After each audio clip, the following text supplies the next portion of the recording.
non-emergency? We're on live.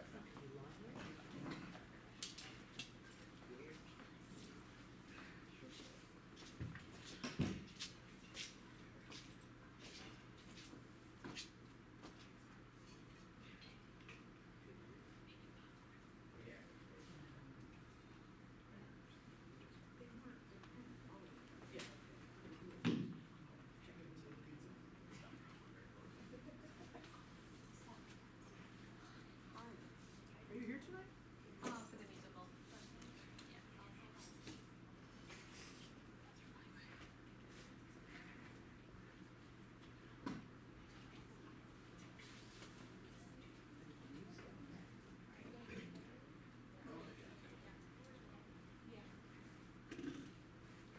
Okay, we're gonna start with mic check Right here. there. Okay. You're Beginning middle with school mic person? number one, mic number one, test 1 2 1 2. Hello, how are you? You're seventh grade? Yes. Microphone number two, mic two, sibilance, check 1 2. Test 1 2.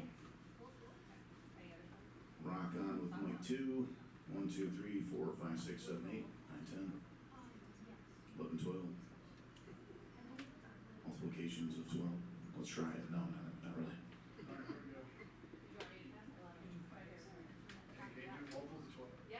Yeah. Mic number three, super mic 1 2 3 1 2 3. Check 1 2. Mic number three.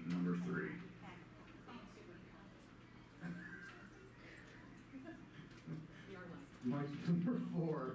Mic number four. 3 is quiet. Let me try 3 again. 3 I think is loud. All are quiet. Interesting. Okay. I'm gonna keep talking. 4, check 1 2 4. I probably gotta turn 4 up a little bit. 1 2 3.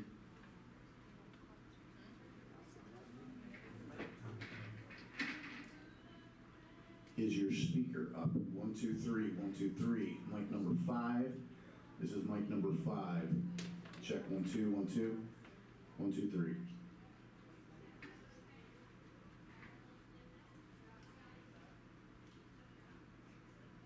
Microphone number 6, 1 2 1 2 1 2 3 1 2.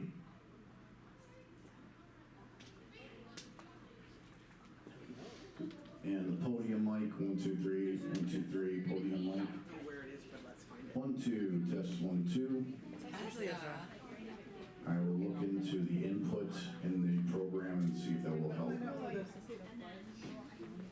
You know what? Are they doing the overflow tonight? Are they doing the overflow room tonight? There is an overflow room in the large cap, yes. There is an overflow room. You think the kids are going to be in large cap? They're not something, my kids are. They're just presenting and then they'll be out. Okay. This is part of the good news. Mine does not spell rotten because I Yeah, I'm looking at the agenda for my. figured out there. Over there. Smelling Where'd she go? I'm looking for a girl. No, another one.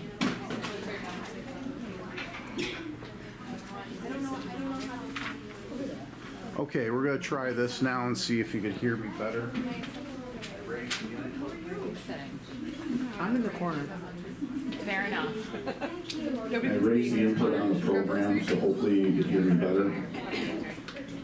Check 1 1 2 3. The only time I put baby in the corner. Starting with the podium. Any better? Check 1 2. It's playing loud in here, so that's why I'm concerned about the stream. And you're probably going to need the overflow room tonight as well. Any word on the volume? Check 1 2.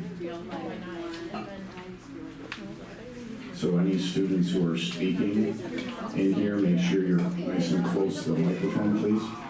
Thank you.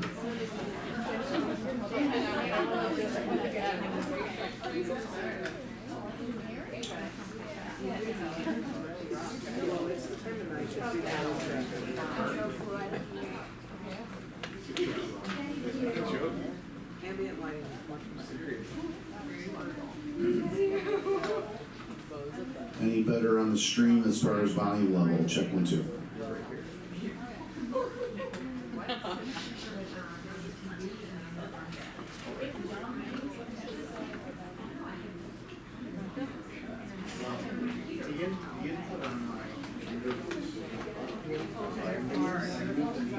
Probably better. Yeah, I'll let you agenda. To the right, there's agendas and assignments, okay? You're welcome.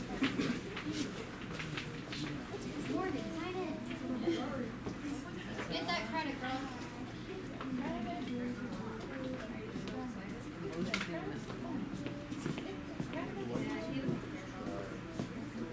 Hi, how are you? Good, how are you? Good. You guys already get yours on there? Yes. What are you guys going? That was gonna go down. I do, because I.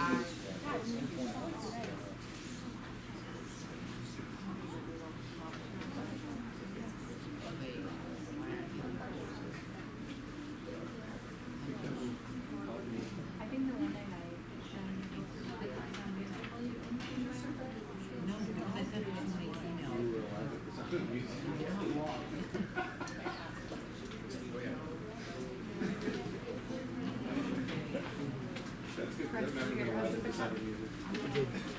You didn't need to go back in for He didn't need a transformation.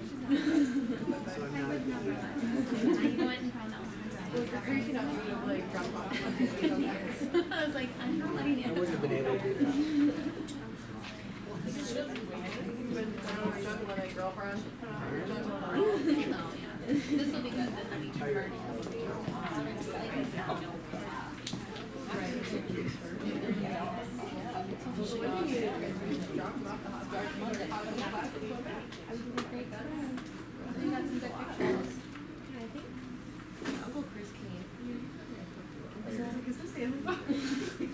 Check, check, 1, 2, 1, 2, 3.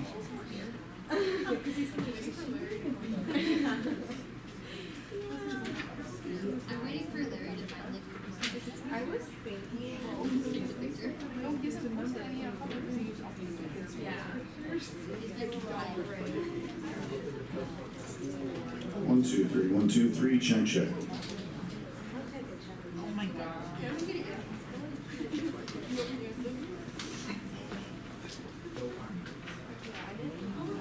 Mic number 2, mic number 2.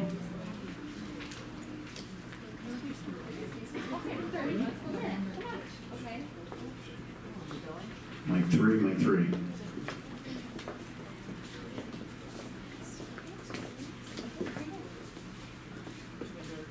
Microphone number 4, check 4. 1, 2.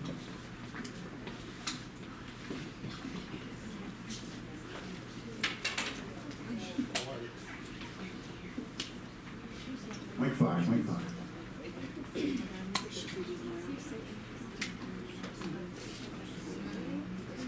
Mic 6.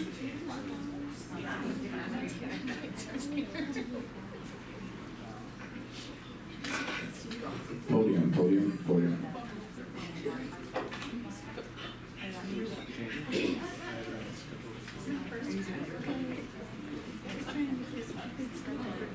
It was on my schedule. I didn't bring it to you. I knew we had to.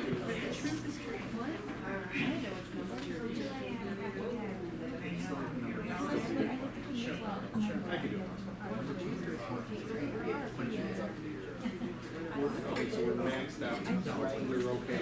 We have to get rid of some. You want us to just go through those?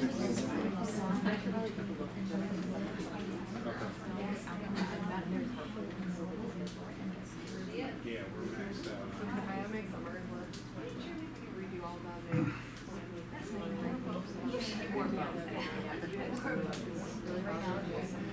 It's pretty willy-nilly, and if I'm being honest, I'm surprised. How are you letting that be?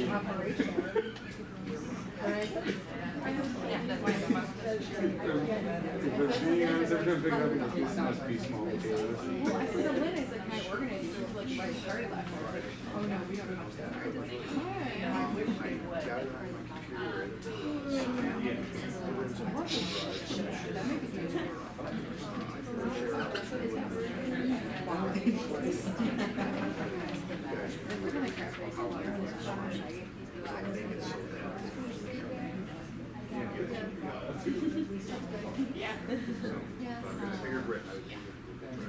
Not as that's annoying, but that's like a, yeah, it's forbidden. We'll see how much we like it.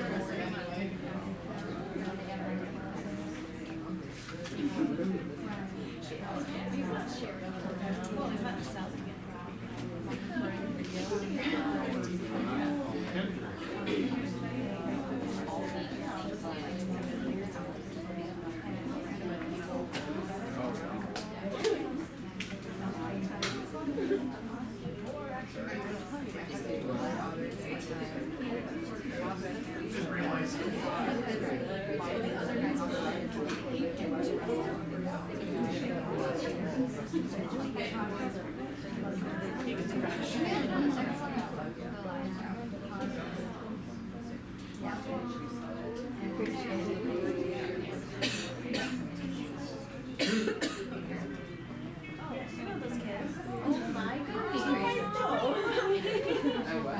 Where is that? Dr. Graham. Oh, y'all were supposed to there? We're gonna do that same little bit that we did during the podcast. You're sitting down. Oh, how did you do? Alondra, do you want to take last? How did you do? Is this real? No.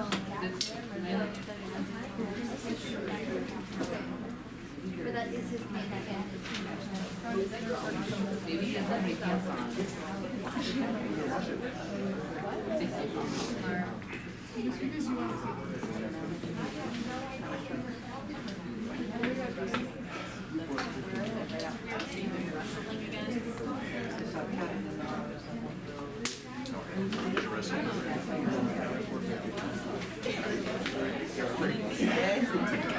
I kind of see it, yeah, because then it gives me all these Saturday, all these. How was she? Signed up to it.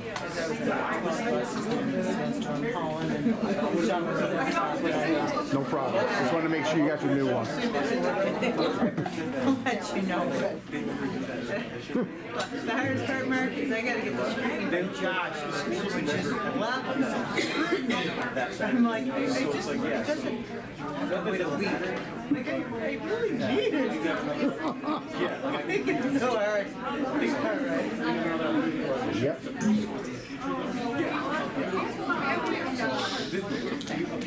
I already. For all the schools.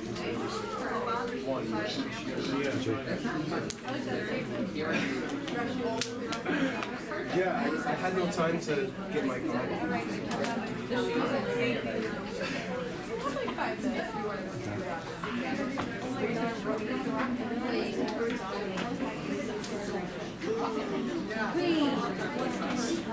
It's taking 4 seconds now.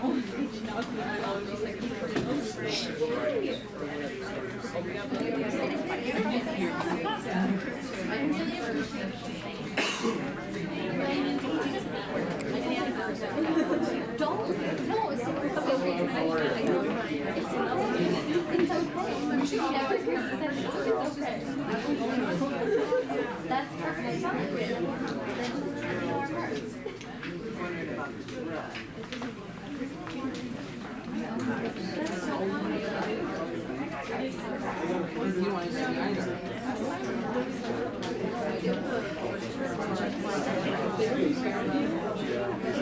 so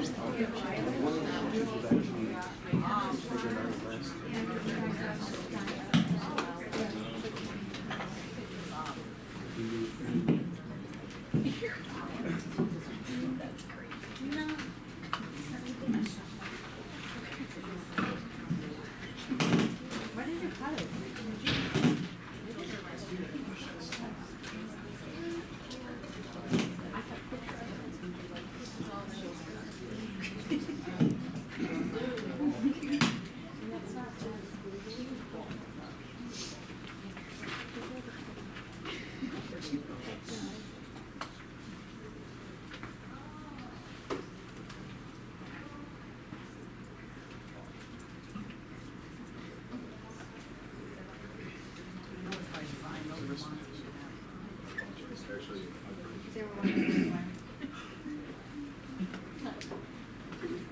all from last year. Thank you, interesting days. Hey, welcome. I'd like to call the meeting to order and begin with the pledge of allegiance.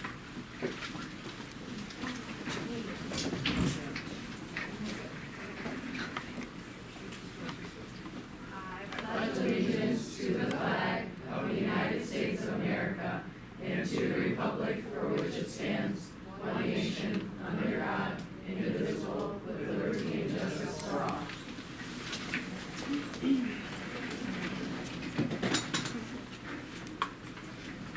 With us this evening, we have Roger Broker, trustee, Jay Grover, trustee, Jude Kuhn, our district clerk, Dr. Brian Graham, superintendent, Dr. Ashley Dreyer, president, Sue Marston, vice president. We have Joy Lamarca, trustee, Danielle Bruno, trustee, John Fitzpatrick, assistant superintendent of, he has a very long title here, curriculum, staff development, and human resources, Cheryl Cardone, our assistant superintendent of pupil personnel services, and Dr. Robert Merkel, Assistant Superintendent for School Business and Finance. Announcements, if you could silence yourself. Oh, and Sherry Steffens is excused this evening. If you could silence your cell phones, please, we would greatly appreciate it. And please note there are emergency exits directly behind me and directly in front of me in the event we have to leave during the emergency. Okay, if I could have an approval for the agenda for this evening, please. If I could have a motion? I'll motion. And a second? All in favor? Aye. Any objections? Any abstentions? Motion carried 6-0. And if I could have a motion to approve the minutes from January 6th, please? And a second? All in favor? Aye. Any objections? Any abstentions? Motion carried 6-0. We have a couple of student ambassadors with us this evening. First, Lexi Young.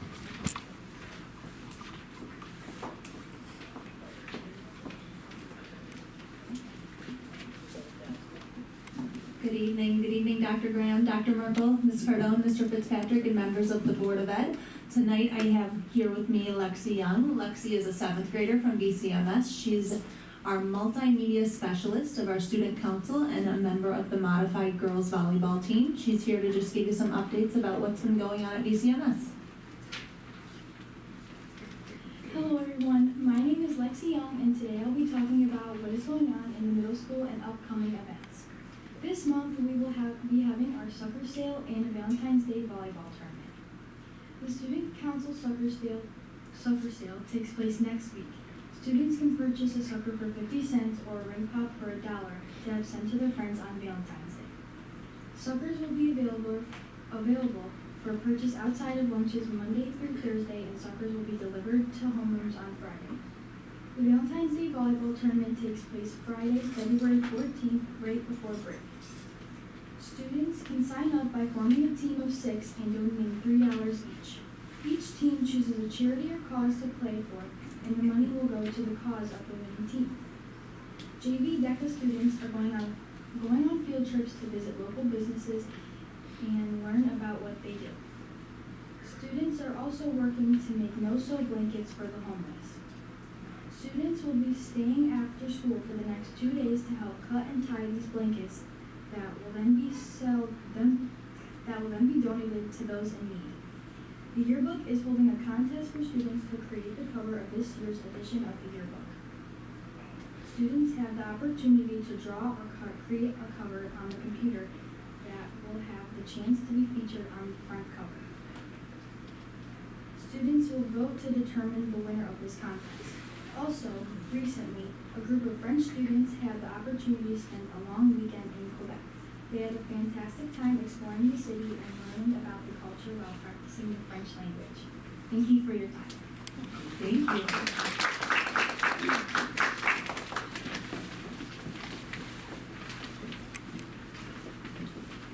Good evening, everyone. I am so excited to introduce to you Annabelle Lindenfelser. I always pronounce her name wrong, I apologize. Annabelle has been so active in our school community, most notably in our music department. You have seen her on stage, and you will continue to see her on stage with our Something's Rotten play coming up that we hope everybody comes to see. Next year, Annabelle will be pursuing her studies at Roberts Wesleyan, where she is looking forward to studying abroad. Without further ado. Good evening. My name is Annabelle Linenfelser, and I'm a senior here at Grand Island High School. I'm honored to have been selected as tonight's board ambassador for the high school this month. I'd like to highlight some of the great things that have been going on in our school lately. Over the past 2 weeks, the high school has been closing off their second quarter. Students have completed their Regents and midterm week. Due to snow days, midterms have been rescheduled for later in the week or during classroom time. The second quarter grades are available today, February 3rd, on the portal. This past month, Interact Club has been collecting donations of socks and underwear during all home basketball games and in the library. The Rotary Club of Grand Island will distribute these donations to support our local community. The class of 2026 is currently doing an online fundraiser through Little Caesars Pizza. The fundraiser will end on February 10th. The pizza can be shipped to your house or picked up at a Little Caesars location. The donations will go towards the junior class to help support future events. Over the past few months, 35 Grand Island High School students have been rehearsing for this year's musical, Something Rotten. Along with the performers, the pit orchestra, led by Mr. Els and Mr. Reed, will accompany the cast to bring the show to life. There will be 3 shows in the high school Grand Island Theater, Thursday, February 6th, and Friday, February 7th at 7 p.m., and Saturday, February 8th at 6 p.m. Tickets are available for purchase online for $12 pre-sale or at the door for $15. They also offer a discount for seniors and students for $10 pre-sale and $13 at the door. Over the past month, we have upgraded our gymnasium and weight room. There has been upgrades to the weight room equipment, and we have refurnished the gym floor. Check it out next time you attend a sporting event. The Grand Island boys varsity basketball team is off to a great season this year. They have a 13-1 overall record with a league record of 6-1, putting them at a 3rd place spot for their A1 conference standings. Recently, winter sports have been starting to have their senior nights. These nights are a fun way to recognize the seniors for the many traditions or many years of participation and hard work they put into their sport. This tradition allows the teams to celebrate their seniors' past accomplishments and wishes them the best of luck for the future. Thank you for having me here tonight, and go Vikings! Thank you.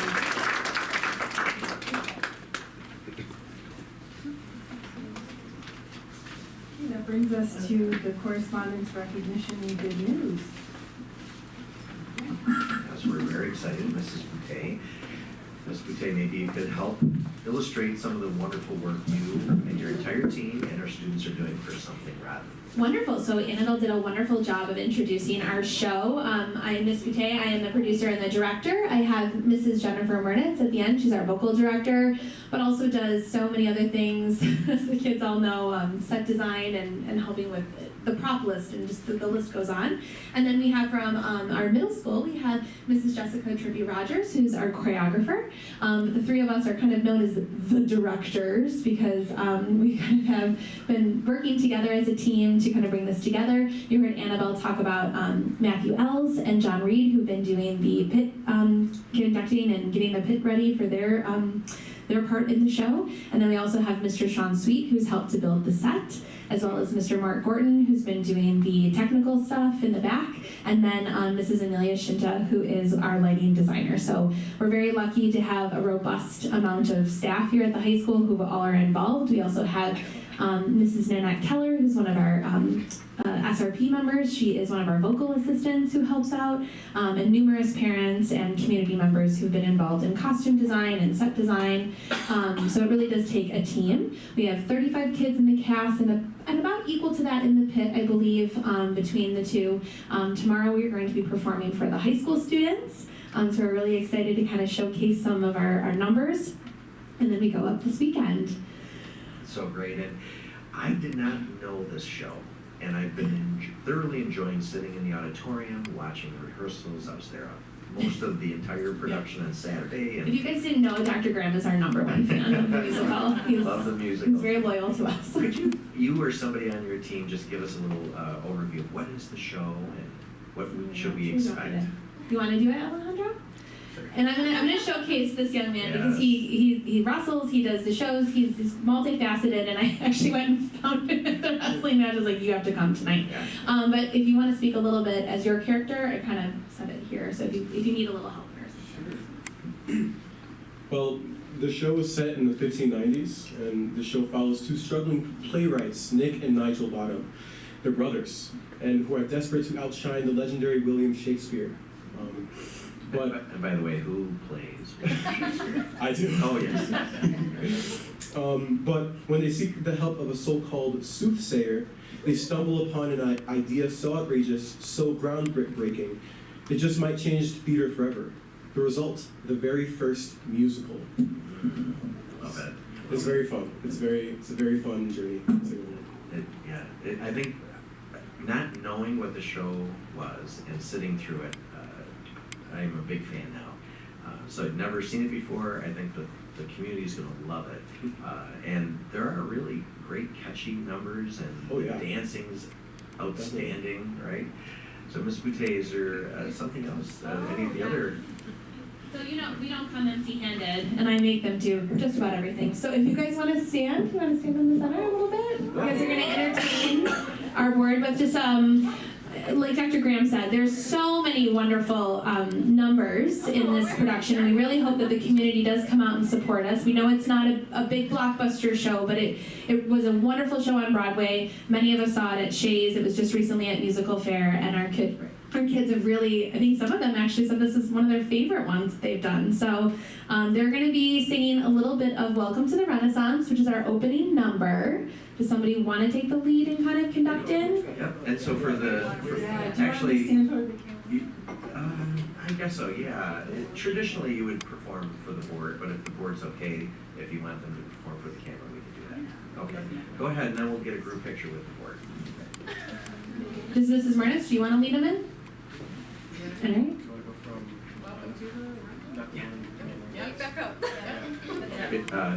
Alejandro, if any of the board members want to sit, there are some empty seats. Maybe they would like to sit next to Alice and Tyler and enjoy the show from the audience perspective.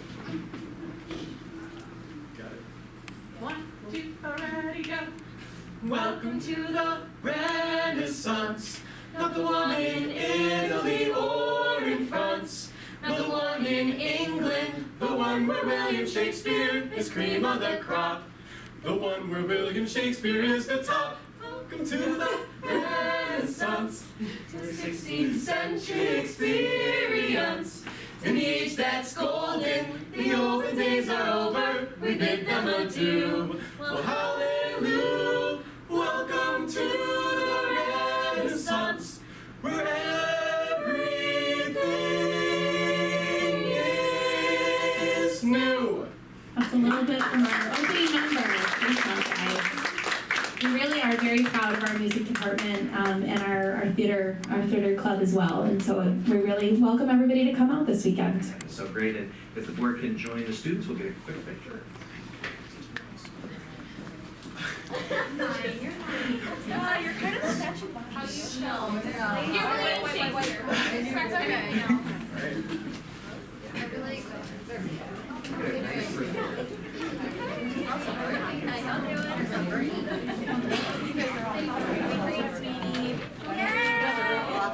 Nice. So Thursday at 7, Friday at 7, Saturday at 6. I'll take a couple pictures. Get ready. Eyes open. 3, 2, 1. Thank you. And Alice.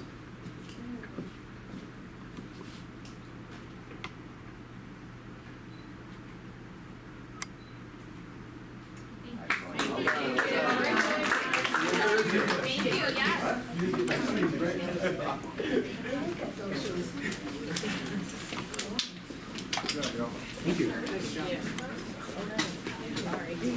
Thank you.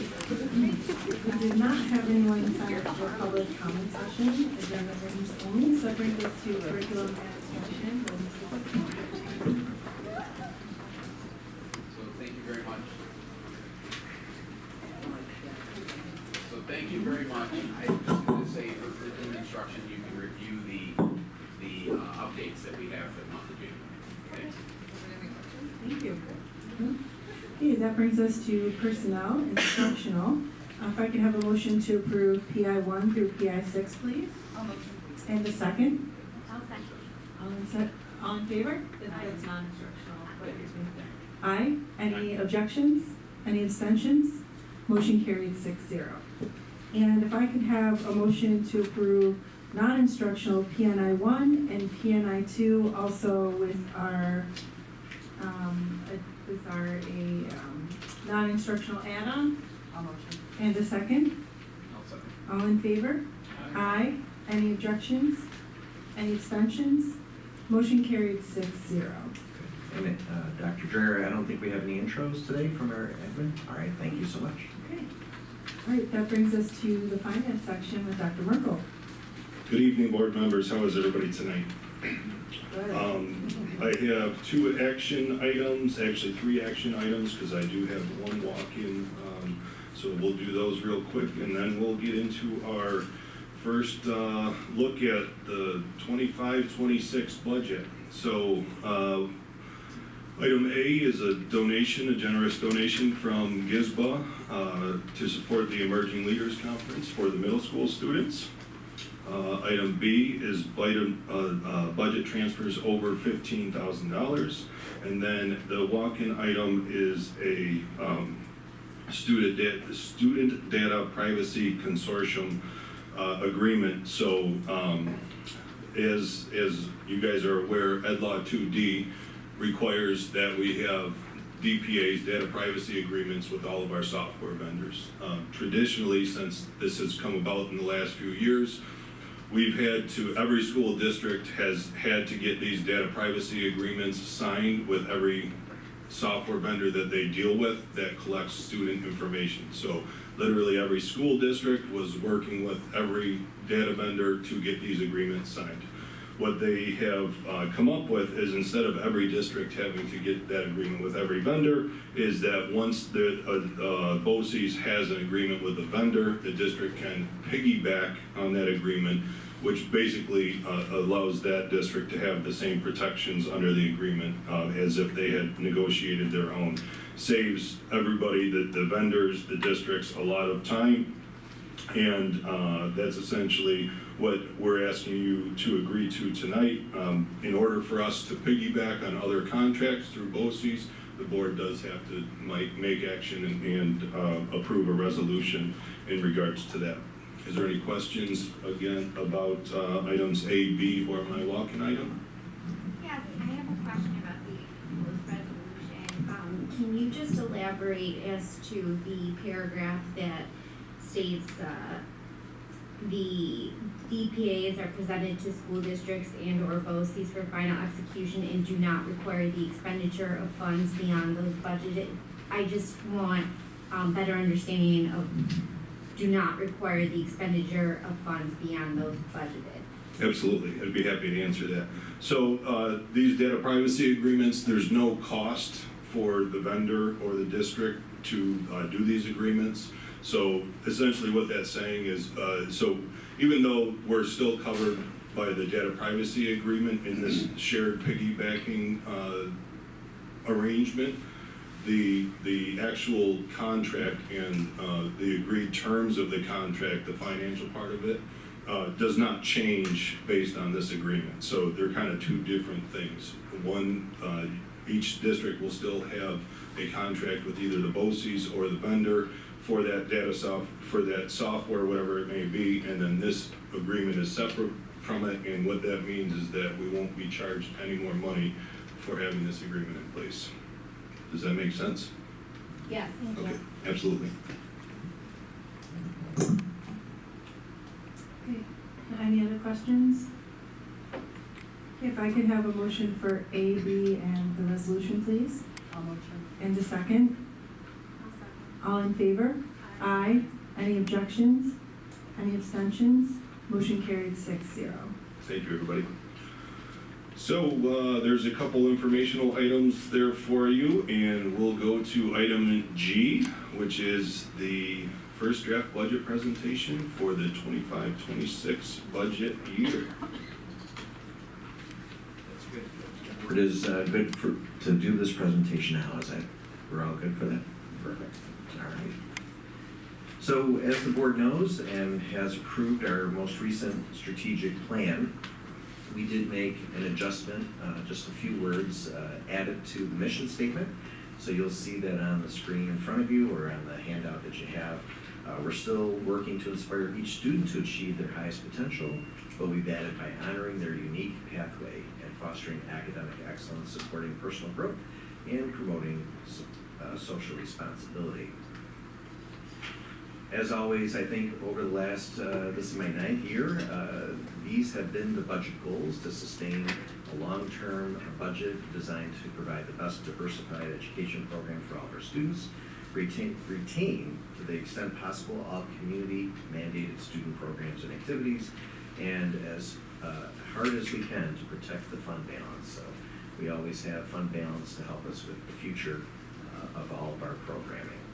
Additionally, you'll see newer strategic plan goals. They cover academic excellence, operations, student well-being, and community connections, and those goals were just approved by the board in December. As you know, the budget development process is probably one of the most important things a governing body does in a school district, so we're very, very pleased that this particular Board of Education takes the time, the energy, and digests all that is presented to them. Additionally, I would say that Grand Island is very unique, it's very transparent. You will today see all of the asks, all of the wishes, and maybe there could be in March an update of 1 or 2 more wishes that would be inserted into the budget.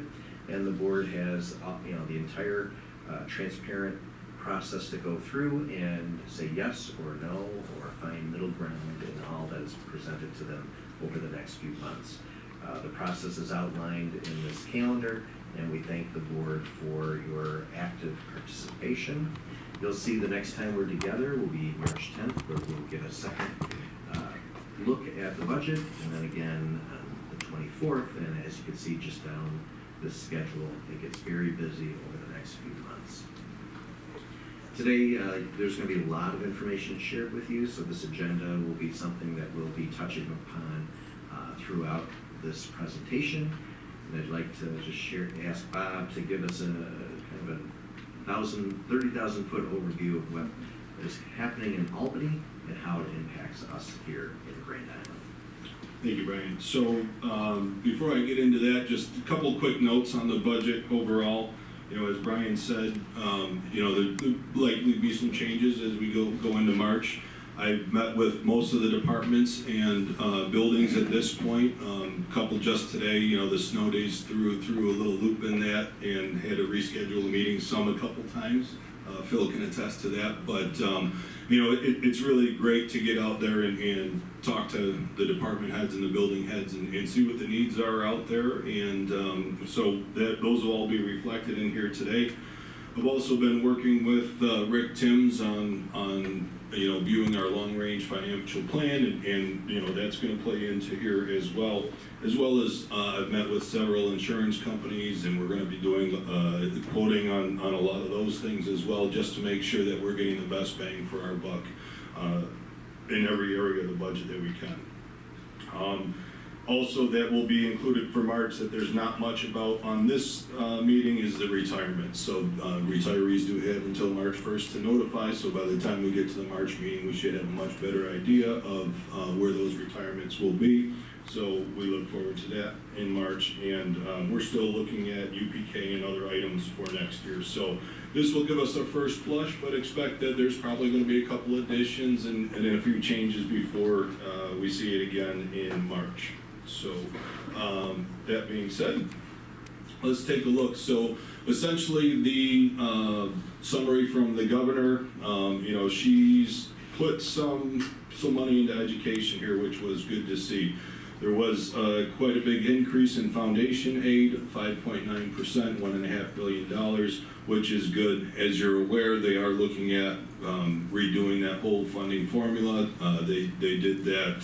They received that report from the Rockefeller Institute, last fall slash winter, so they're gonna be finding ways to incorporate that over the next few years, I would imagine, but was pretty happy with where we ended up for this year. You know, always would love more, but so there was 5.9% increase in foundation aid. Expense-driven aids are expected to stay at the current legislative funding level, which means, you know, there is a formula based on expenses, and so we expect those to go up slightly as costs increase slightly, so also good news for us there. And then they're looking to put some money into preschool and summer school special education programs, a 2.2% increase there. A couple other things to note that might affect us are the governor recently talked about some cell phone policies, and so there could be a financial impact on us for that if we decide to go with pouches or anything like that. So more news on that to come as that evolves. She also signed the bill for the heat bill that governs the temperature that can be in classrooms, so we're going to be keeping an eye on that and evaluating anything that we need to do around the district to mitigate any heat issues. And then, so those are just a few things coming down the pike. And then the last thing that I wanted to share with you that she's discussing is universal free meals for everybody. So she is discussing doing that in this year's budget too, which would be awesome. You know, it's very important for the children to be nourished in order for them to learn. So that would be great news for our families. So looking at state aid, again, most of it favorable. I do find that sometimes with the expense-based aids, they do seem to overestimate those a little bit. Looking at what they project and what the actuals are, I've just found that they do overstate those a little bit. One thing that I'll point out, and I will refer back to later, if you look at the private excess cost aid line, it looks like we went down by $300,000 there. So there's a lot of times in both the high cost, excess costs, and the private excess costs, where things kind of flow between those two categories. So you'll see one go up and one go down. But you see three different numbers there. So on the left, you see $634,973. That was the executive proposal from 24-25 this time last year.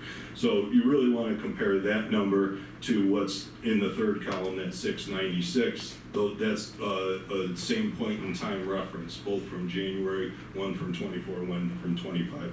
The numbers in the middle are the actual aid runs in November based on what we actually report as a school district in the ST3. So as you can see, what we submitted for that was quite a bit higher than what they had projected, which we will still get that money back. But just so you kind of understand that 980 going back down to 696 is just them underestimating a little bit, and it's an expense-based aid, so we do get aid back based on what our expenditures are for that particular area. But overall, with the aid package that the governor put out, you know, much more exciting than last year. Yeah, and just for our board to understand, last year we had a zero change in foundation aid. Well, at this time last year, we were talking about a negative 160,000, which ended up being restored back to zero. But yes, so typically in the foundation aid formula, you would get at least a 2% increase, but they were talking about not even doing that last year. They ended up, you know, putting us back at the same level, but early forecasts look like that might happen again, and happy to see that for now that hasn't happened and there was some sort of increase in there. So overall, the total aid, you know, looks like it'll go up by about $1 million overall, with the total aid without building aid being $850,000. So those are what's on paper that the governor puts out. I do decrease that a little bit, which you'll see later on, to adjust for some of those things that have historically been over-projected, like the transportation aid. So I will point that out later in the presentation when I get there. Looking at the calculation for the tax levy limit, also known as the tax cap. So as you are all aware, there is a formula for determining how much our tax levy can go up year over year without having the supermajority vote. So this year, based on the formula, we are again, this was another good spot for us. So the allowable increase is 1.272 million or 3.14% for a total levy of $41,846,146. If you look at page 11, the next page, you'll see how that could play out on a tax bill. A couple of the assumptions that I made on this slide are listed on the bottom. I found that the median home value, according to the Grand Island Community Profile, is about $185,000, and the star value or the star rate for the 24-25 school year for Grand Island is $24,030. So I tried to use some real numbers in here. So you'll see the estimated tax rate is $18.28. As you may or may not be aware, there is a reassessment going on Grand Island this year in 2025, and that is likely going to change the rate so it looks different. The overall tax levy of $41 million, if that's what we decide to go forward with, would not change. So that the total amount that's levied doesn't change. It's just how the rate gets calculated, because if your assessed value goes up, then the rate technically goes down. So we'll likely, via the reassessment, see this rate go down. So just pointing some of those things out. Any questions on any of that? Just curiosity, where did you get the medium home value? Like, where does that number come from? Yeah, so. I think we've used 165 in the past. I think that went up, was it 20 this year? I mean. Yeah, last year, and I agree with you. I agree. just wondered where. So last year it was at 180,000, and if you actually look at the bottom left, they put the link there. So it's the double star link. So it's Grand Island, New York Community Profile, and that's where it said 185,000. Yeah, I was kind of shocked myself. I was like, well, I thought it was going to be a little bit higher, but I thought it would be appropriate to use the median and not a low or a high number. So. I was just curious. Yeah, absolutely. If you look there on page 12, that is the formula for which the tax cap is calculated. Again, just looks in a different format there. And then you can also see on that slide some of the projections that we have, seeing what the formula would produce out in future years. Last year, the maximum amount was 2.47%. We did go out at that amount, and that was an increase over the prior year of $978,939, with this year's increase being 3.14% again, or $1,272,559. Any questions on the tax cap or the tax levy limit formula there, or those calculations? All right, so now we will start getting into the revenues here. So the revenues are the money coming into the district. So you can see that one of the biggest ones is the real property tax levy. That's on the top. That came from the tax cap formula. State aid, that state aid particular number does not include building aid, which is listed down below. We get taxes from Erie County to help us support some of our learners. That is estimated to be $4 million again this year. State aid for BOCES, that is also broken out from the state aid category. We are looking at an increase from last year there. Interest, we did quite well last year on interest. As you may or may not be aware, those interest rates are starting to go down a little bit. So, I'll be keeping an eye on that, looking at some forecasts, but, I don't want to overestimate too much in areas. Payments in lieu of taxes for some of our solar farms and other projects, about $14,000 there. tuition, $143,000, and then some reimbursements and other receipts for $316,000, $333,300 respectively. So all of that together comes in at $72,653,690. So that would be our revenue. So the total budget that I will show you in a couple minutes is $78,944,191. And so that is the maximum amount of expenditures at this point. The difference between those numbers is what we make up by using appropriated fund balance from our fund balance and from our reserves. And that number right now is currently at $6,290,501. A decrease in use of that balance by almost $1 million from last year. Going on to page 14, state aid as a percent of the budget. You can see it's hovered right around 32-33%. So this year it's at about 32.43%. All right, draft budget. So, getting into the estimated major expenditures, starting with salaries. So salaries, when we did the budget last year, we were in the middle of negotiating with two of our units, the teachers union and the administrators union. So those projections may have been a little high last year, which is why the increase at this point for next year is modest. I will be verifying all those numbers, double checking, but we will also be evaluating some other positions that we might choose to add in there. So that number will likely change by the time we meet again on March 10th. For substitutes, there was a slight increase there.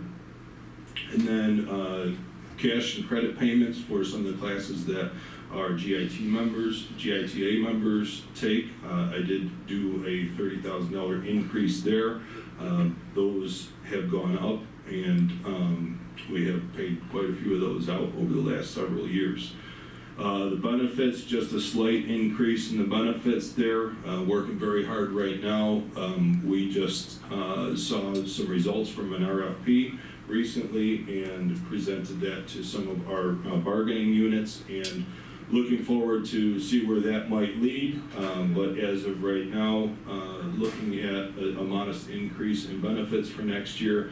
ERS is a rate that we do not set. I believe it was 15.2 last year, if I remember off the top of my head. So a good increase there. TRS, on a better note, did go down by almost a percentage point or a half a percentage point. So small decrease there. And then FICA is, we feel that we can leave that where it is right now. There was no increase there as of right now. Retirement benefits. For our three bargaining units, there was an increase there of $195,000. Workers' comp insurance, we are bidding that out right now, looking at all of our options, so we're going to keep that steady at this point. BOCES, a slight increase there. Debt service, about $275,000 increase. Utilities will stay the same. Fuel is going to stay the same. Special education tuition has gone up slightly, so a slight increase there. Building maintenance, that's going to go up, and a portion of that is going to cover our costs associated with the EPC. So with the EPC, there's going to be there's going to be some legal fees associated with that for our attorney to do the seeker. There's also going to be some fees with doing the bidding of the lease with our financial advisor, etc. So I did build some costs in there, as well as some increases that have necessitated that increase. Transfer to funds going from $175,000 to $250,000. So that breakdown is $100,000 for our capital outlay project, which is the same as last year. The increase of $75,000 is for the summer 4408 program for our special education students. So as part of that program, we do have a 20% local share, and the last couple of years we have under budgeted in that section a little bit, so I did put an increase in there to cover that portion of our costs. Under contractual busing, I did keep that the same. We started off pretty good this year, but have since added several runs. So we will likely get close to that this year.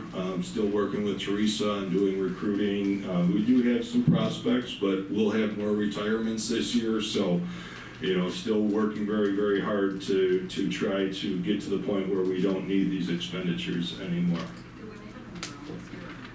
As of right now, no. No. Are we in that number though? Do you feel confident? I'm pretty confident that we can stay within that number again for next year. You know, we've had a couple surprises this year with special education runs. We do have one run that we were able to work out with West Seneca. So, you know, that cut the cost of that run for us almost in half just by sharing it with them. So, you know, we're continuing to try to find ways that we can save wherever we can. And so I'm pretty confident we can stay within that for next year, but Oh, I'm sorry. go ahead. I didn't mean to cut you off. No. So do you have an approximated amount of the amount of bus drivers that will be retiring? I do, but not in front of me. I think there's going to be 3 to 4 off the top of my head, but I can get that information for you for sure. Yeah. And to that end, I think Teresa also told me about 3 that she's expecting, and she might have. You said 3 today, I think. And you also said you might have 3 in the pipeline, so it would just be net neutral, right? You don't have. Yeah. If you had 3 in the pipeline and no retirements, we'd be in great shape. Yeah. So continuing to, you know, that's a point of focus for us, and you know, we are very gracious for your support in that area, you know, but and for the adjustments that the board has made in that area, but just continuing, not quite where we hope we'd be, but we'll keep on working at it and do what we can. We haven't gone backwards, we just haven't gone forward. Yeah. Are we net neutral? Is it about a neutral payoff? Hasn't gotten worse, but hasn't gotten better. Correct, yeah. It really, yeah, it's kind of just maintained because of the anticipation of the retirees, and then we did have 3 that we got through the road tests within the last 3 months. So I got one on the docket, but you know, we know those are coming, and this is the time to. It takes 4 months to get somebody in to get them trained to go. So right now we got to do a good push for bringing the recruits. Yeah. So we've gained a few, we've lost a few, so we're kind of neutral at this point, but still out there beating the drums. And then the last category is the other category, which contains several different items. Those are outlined on the next page. Slight increase there of $185,910. So as you go to the next page. Can I just ask a quick question? Yeah, absolutely. You know, I'm always asking about the other. Just, if you can refresh my memory for, on page 17, the next page, where it talks about contractual for the 2.3 million, really, what does that encompass? So there's a lot of different things in that. The transportation contractual is not in there. I did pull that out as a separate major impact item. But there's, you know, a lot of things from the business office. For example, our NYSER pilot policy is about $400,000. So that covers our property and casualty insurance through NYSER. All of our audit type things, you know, our external audit's about $30,000. Our internal audit's about $20,000. So that's another $50,000. Last year we had the building condition survey that would have been included under there. That was about $130,000, which we will get a good chunk of that back in aid. So all of those kind of items, and as well as you know, typically anything we have a contract for can come out of that category. So a lot of the software contracts that we have, a lot of the special ed contracts that we have. So I'd be happy to put together a list of things that can come out of there. Do do we always use every, I don't wanna say every dollar, but do we use this full 2.3? We use a good chunk of it. I'd have to look to say yes, no, but a lot of times things will get shifted. You know, we get a special ed student that has a placement, you know, it might come from one line to another, but we do typically use a good chunk, the good majority of it, yes. Yeah, you're welcome. Any other questions on any of those items in the other category? I know there's been a lot of questions on this in the past. I just wanted to, you know, address those questions. I'm sorry, did you address miscellaneous? I didn't, so there's about $83,000 in there. That one is not used as common, but there are some instances where they just don't fit in another category. So I can't think of a specific example off the top of my head, but I could give some examples if you'd like that. Yeah, absolutely. It's always just good to, because there are higher numbers and they're Yep. under the other category. If the public asks us, you know, really what's in contractual, what's in miscellaneous, and are these dollars being used because maybe we can allocate it elsewhere or save another area. Absolutely. I'd be happy to provide that. Thank you. You're welcome. Okay, any other questions on any of the major expenditures or the other category? All right, so as you can see on the next page, this is just a year-over-year view at the TRS and ERS rates. The TRS has been pretty steady over the last several years, which is good. The ERS rate has been a little bit more volatile, so you know it has seen increases over the last 3 years. So hopefully this will be the top of that mountain, and hopefully we start going back down. But you know, I won't hold my breath for that. So now getting into the budget overview. So on these next two slides, 20 and 21, these items have already been included in the budget as it's presented to you today in that $78 million budget. So these ones have already been included, and then the next ones on the requests, those have not been included yet. So just to make the distinction between those. So under the human resources category, you can see the changes there. $319,161. Under the instructional program, a change of $32,756. In the buildings, so just a little note on the buildings. I did a lot of work with the building principals to reallocate some of the funds to help them get at what they're looking for. Rather than increase some of the categories, we said, all right, well, maybe we don't need as much over here, let's put it over here. So we did move some things around there. There was some textbook lines that were over budgeted a bit, so we did peel those back. The textbooks all stay within the state aided amount, which I think is about $178,000 in that range. So we really stayed fairly neutral on the building side of things. There was some increases in B&G, which I mentioned earlier. So overall for the school buildings there, the subtotal there is about $109,000. District-wide, $3,000 increase in supplies. The conference in travel, so the conference in travel was really reallocated.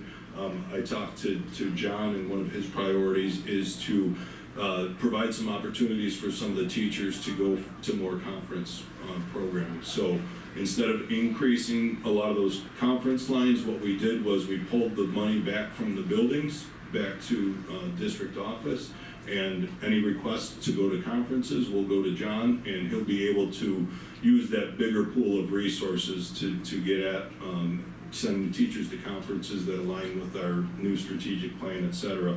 It just gives us a little bit more, you know, in some of the buildings, the budgets were smaller and might not have been able to support everything that we were hoping to support. So we did kind of rearrange the conference and travel, contractual. $150,000 increase, and that is a lot due to increased insurance expenses, legal and financial expenses for the EPC. Support services, transportation, $25,000 for equipment increase.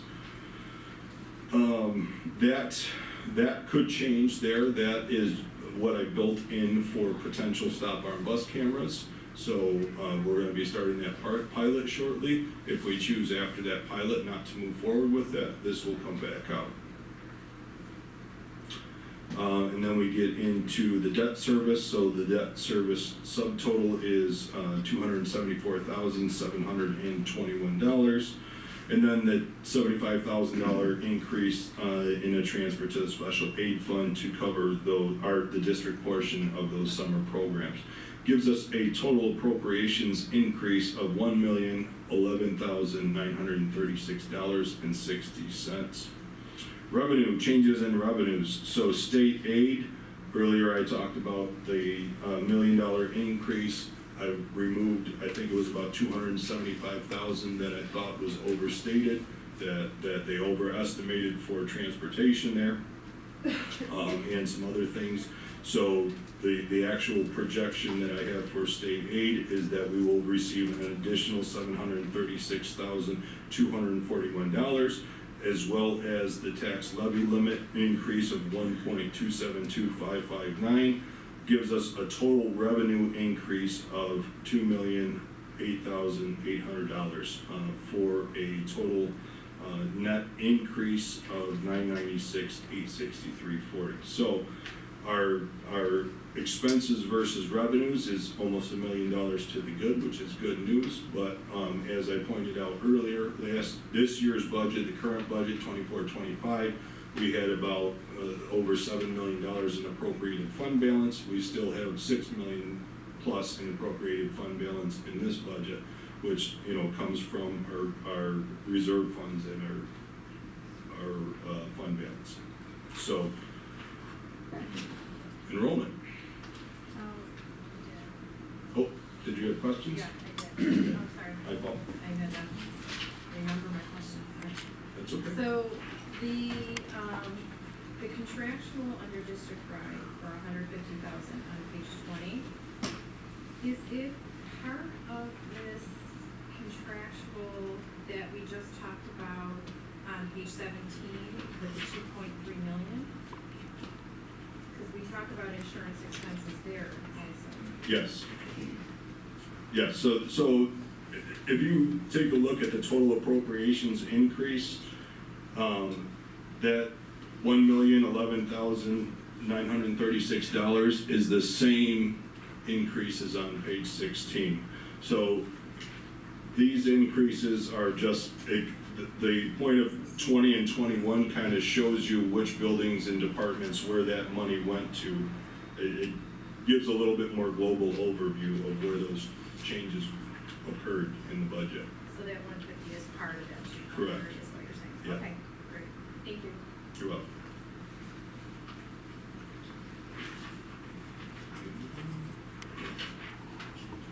Any other questions before Dr. Graham gets into enrollment? No.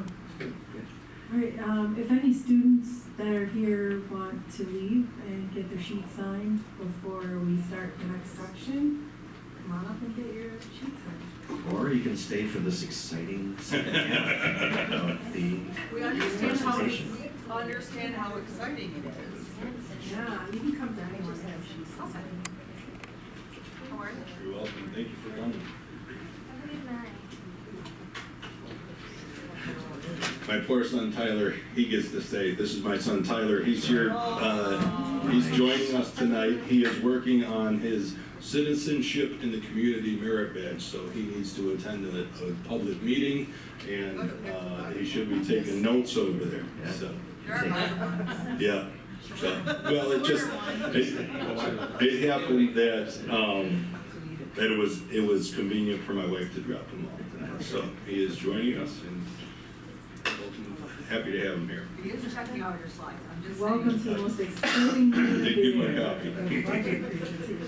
Take your child to work day. Yeah. So for the board, and I think for our community, I think the board and the community, well, I should say, I think the community should know how in-depth the board gets with all aspects of the budget development. As I said earlier, it's one of the most important things that the Board of Education does. To that end, this board will challenge administration with respect to class sizes and understandings of what is best for students, and that is a healthy debate or conversation. So I do appreciate all of that. And last year we had some of that conversation. It was very rich and deep, and I appreciate the board's input. As you'll see on these slides, it just takes us back a little bit, give the board an understanding of how enrollment has changed over the last few years. You can see that as of April 2020, we had 2,815 students enrolled in our schools.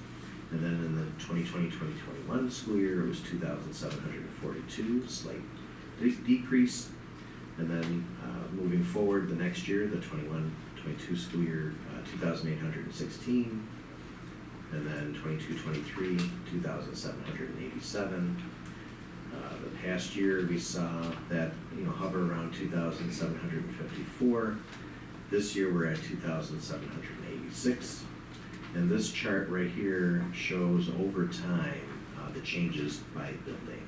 So when I arrived in 2016, there were 981 students at the high school. This year, there are about 870 students. So you can see the significant change in the high school. This includes all students, yeah.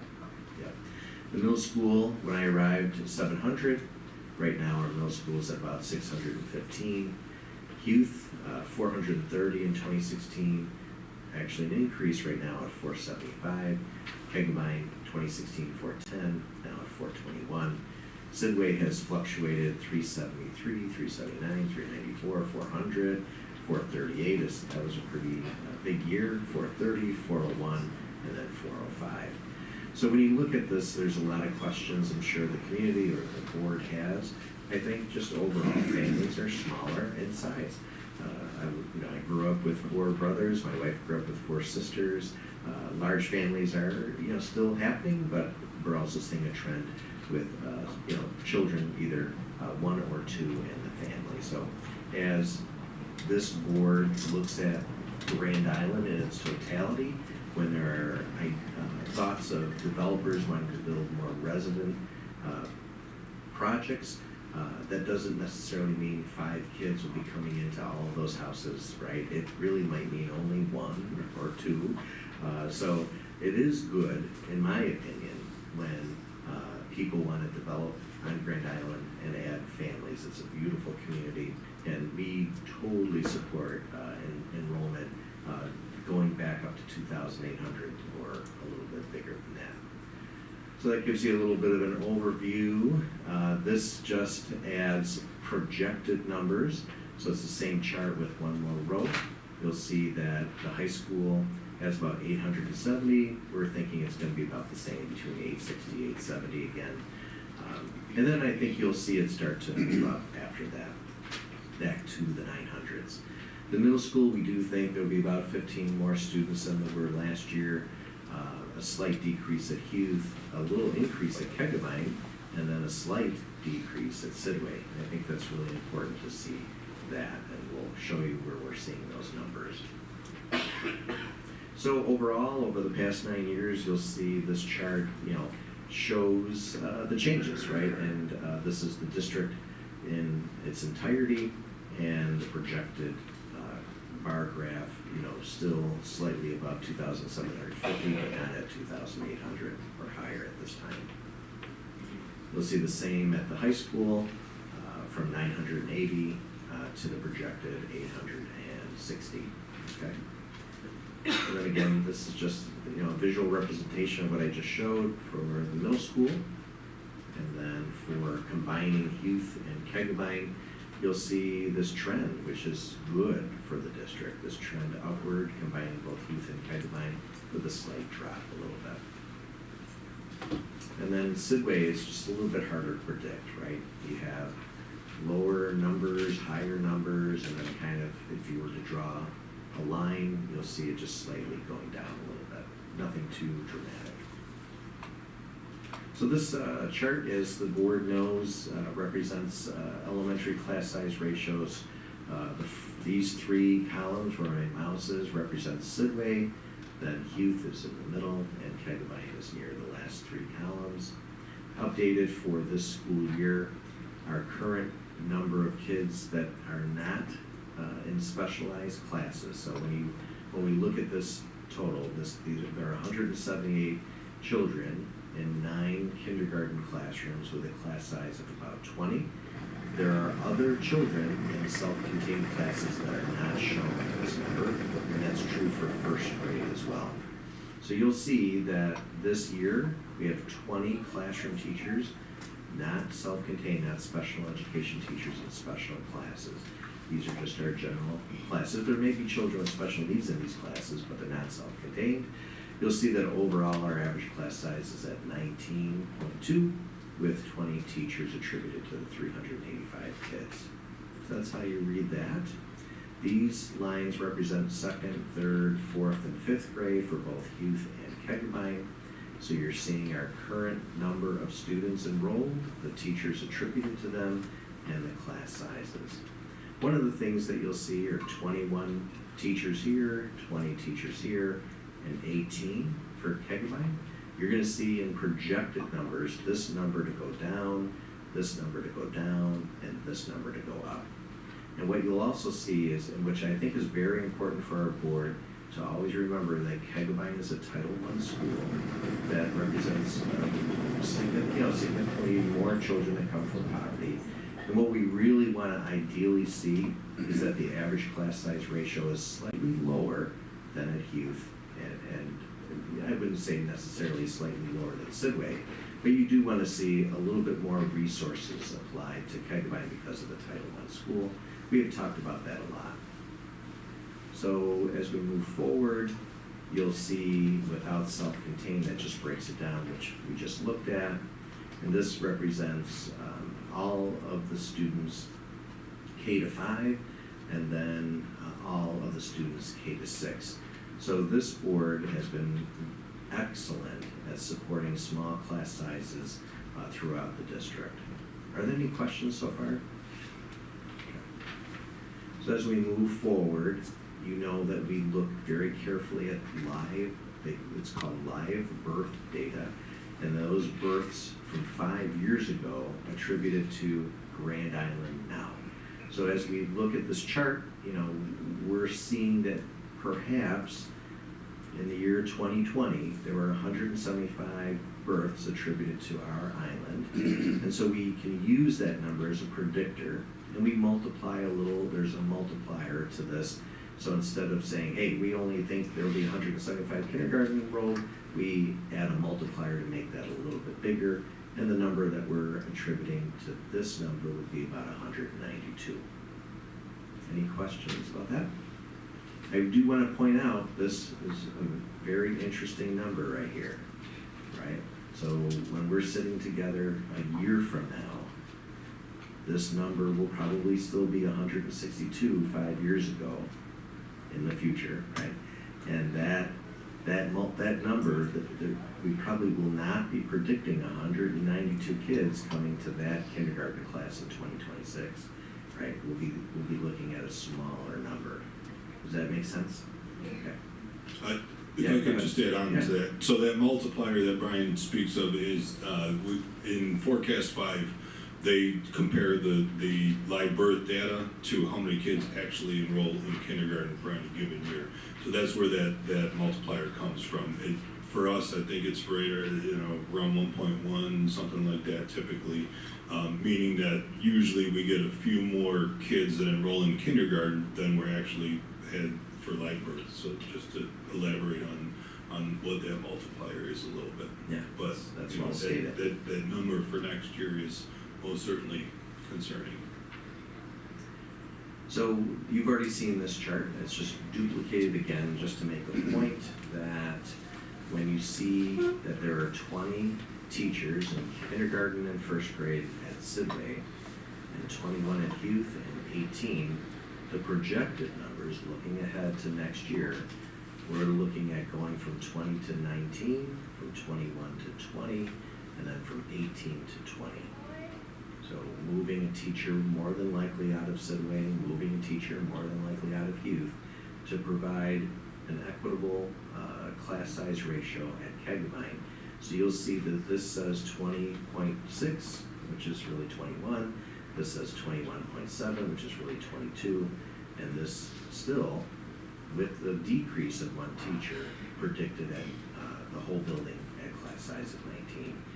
So if I were to just jump up and show you, we're at 19.25 at Sidway, and going down in projection, we're looking at 19. So really, by moving a teacher, it will not change the class size ratio, but it will support Kegamine's class size ratios, right, a little bit better than it is now. So you can see it.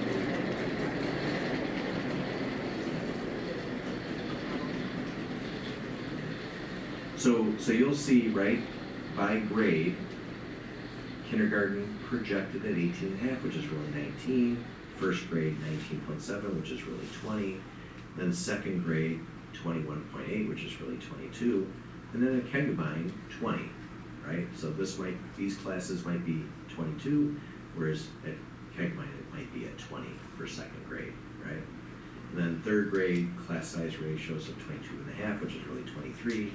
And at Kegamine, 18, which is just unique. It's a smaller group of students and 5 teachers attributed to that. So we got second, third, and then fourth grade, there are 133 kids at youth with 6 teachers, class size of 22, 110 at Kegamine with 5 teachers, class size of 22. And then you can see in fifth grade, class sizes of 20 or 21 and 22 a little bit. So we do our very best to support all classrooms, all buildings, and in this projected number, we think that this would provide equity across the 3 elementary schools. Brian, if I could just pipe in on that slide too. So Brian referenced the Title I funds over at Kegamine. So every year we have to do a survey. John actually does it to show that what we're providing at Kegamine is, they call it a comparability report. We have to compare Kegamine to youth, which has the same age of students, and they want to see that there's more resources over at Kegamine because we're getting those additional Title I funds to support those needier students over there. So just so everybody's aware, we do have to report on that to the state. So we want to make sure that we're doing what we need to do to make sure that is falling in line with what we need to report. Yeah, thank you, Bob. So looking ahead, we had a lot of debate last year about moving a middle school teacher to elementary. We did not do that. And, so currently we have 190 children in 6th grade supported by 9 teachers and a class size of 21. You can also see the numbers here for middle school and then high school. And then you'll see here, we always kind of break out the kids that are in self-contained classes at the middle school. Nobody for 6th grade, 7th grade we have 5, 8th grade we have 3. So as we look ahead to next year, we're still keeping 9 teachers. They're working with 190 kids. We're going to keep 9 teachers and they're going to work with 217 kids. Class size actually goes up. And last year we had a big conversation about that. I was recommending that this number go down to 8, and this class size ratio would go down to 24. Well, here we are, keeping that teacher. We're going to have a class size ratio of 24 next year. That was one of the main reasons we decided to keep it, right? Because Yep. there's added that down this year. So that worked out well. Just want to make sure you're aware of that. And that's it for enrollment. Any questions about enrollment? Very good. All right, so let's look ahead to some more wishes and wants and needs. Bob did a great job in just showing the board over the last 2 years what the board has been gracious enough to agree to add to our program. So that is represented here for your review.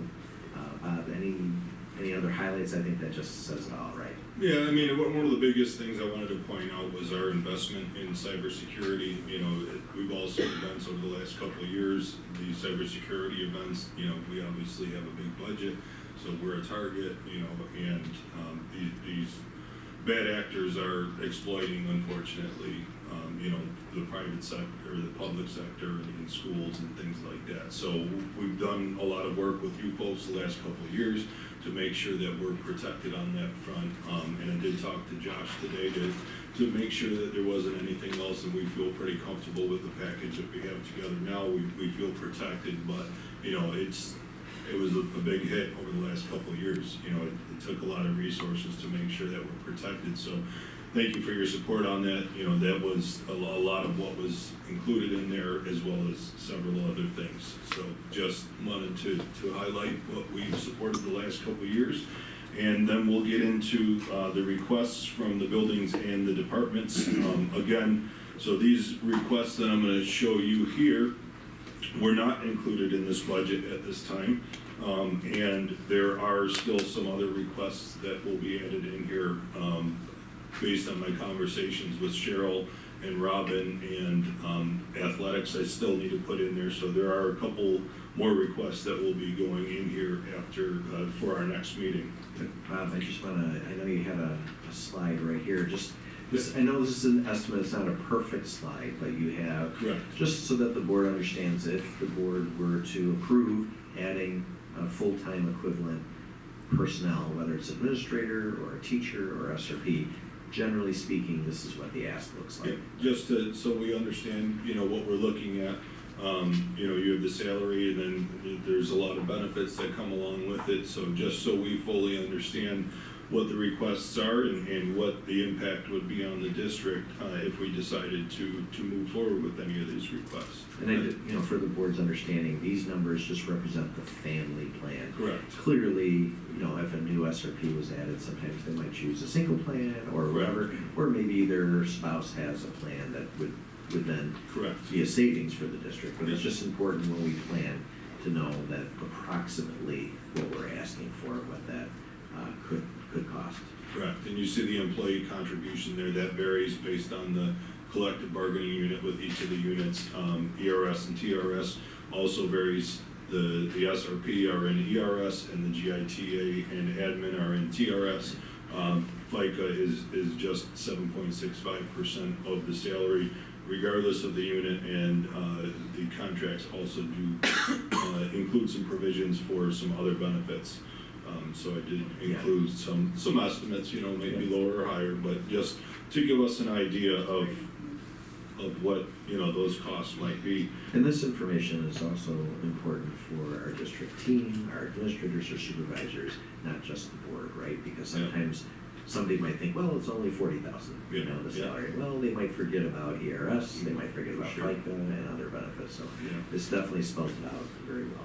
And I know sometimes in the presentations, where did he get that number from? So I did try to take some extra time in this presentation to be, you know, very forthcoming with where some of those numbers came from. And, you know, they're not always perfect. As it is a budget, you know, everything is educated estimates, right? You know, some of it we have hard concrete quotes and numbers on, and a lot of the other areas it's our best guess using data. You know, I do a lot of data collection as I'm talking to our folks, looking at the performance of our current budget, our past budgets, to make projections for the future. I'm just going to kind of briefly go through this. Yeah. For the board, you know how we process this. We show you everything that's been asked for. Sometimes it's hard for us to put it down on paper because we're like, what are you asking for? But for the most part, it's important for our board to understand that transparency.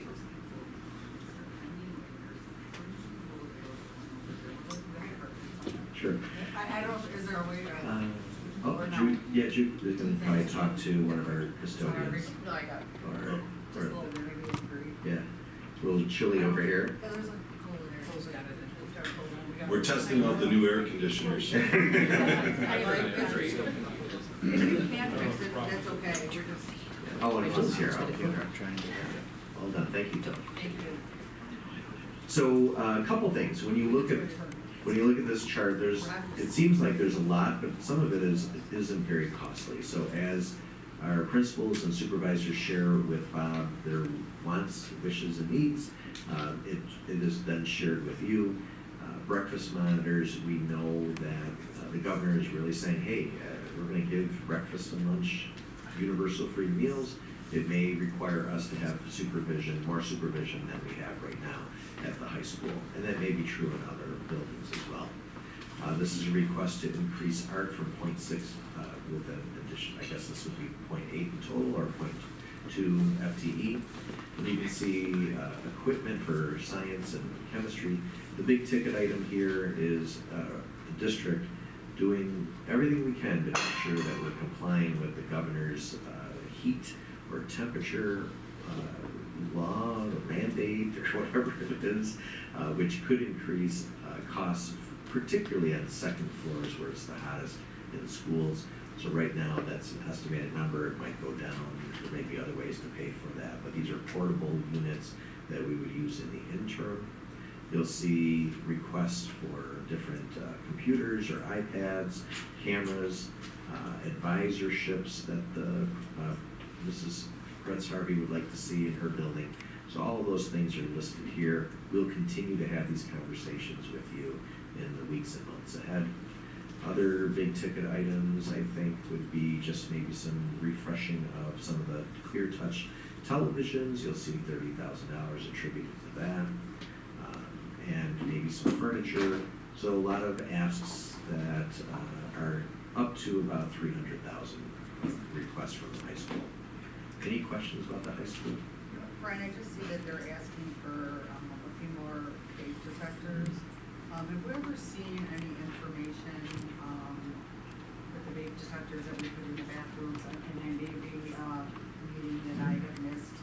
But is there any way we could get an update to see just, I think we spent $42,000 over the last year, the year before. If we could just see. Yeah, it's a great idea. Some sort of a report, might be a great time to do that, just maybe slip it in. I'll ask John to work with Hillary and schedule some time.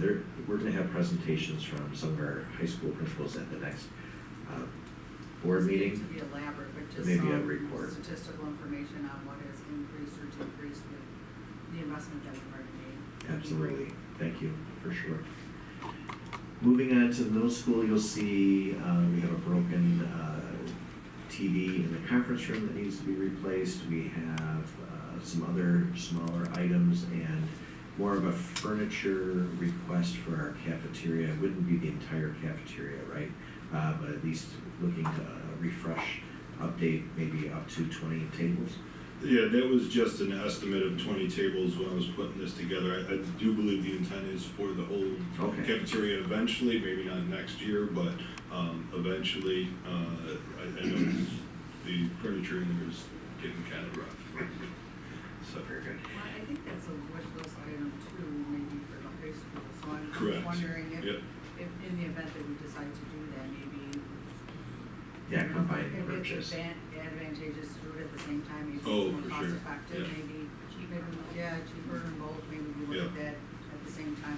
I just, Hillary mentioned that tonight, I don't see it there, I don't know, just a thought process.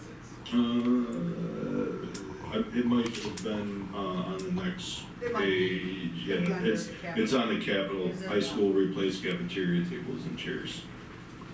It makes sense to do them at the same time Yeah. or phase them together, right? So you'll see too, if it's okay, we'll talk about Sidway. Mr. Antonelli talked to Dr. Merkel. You'll see a request from Sidway to have a shared assistant principal that would be shared amongst 3 elementary schools.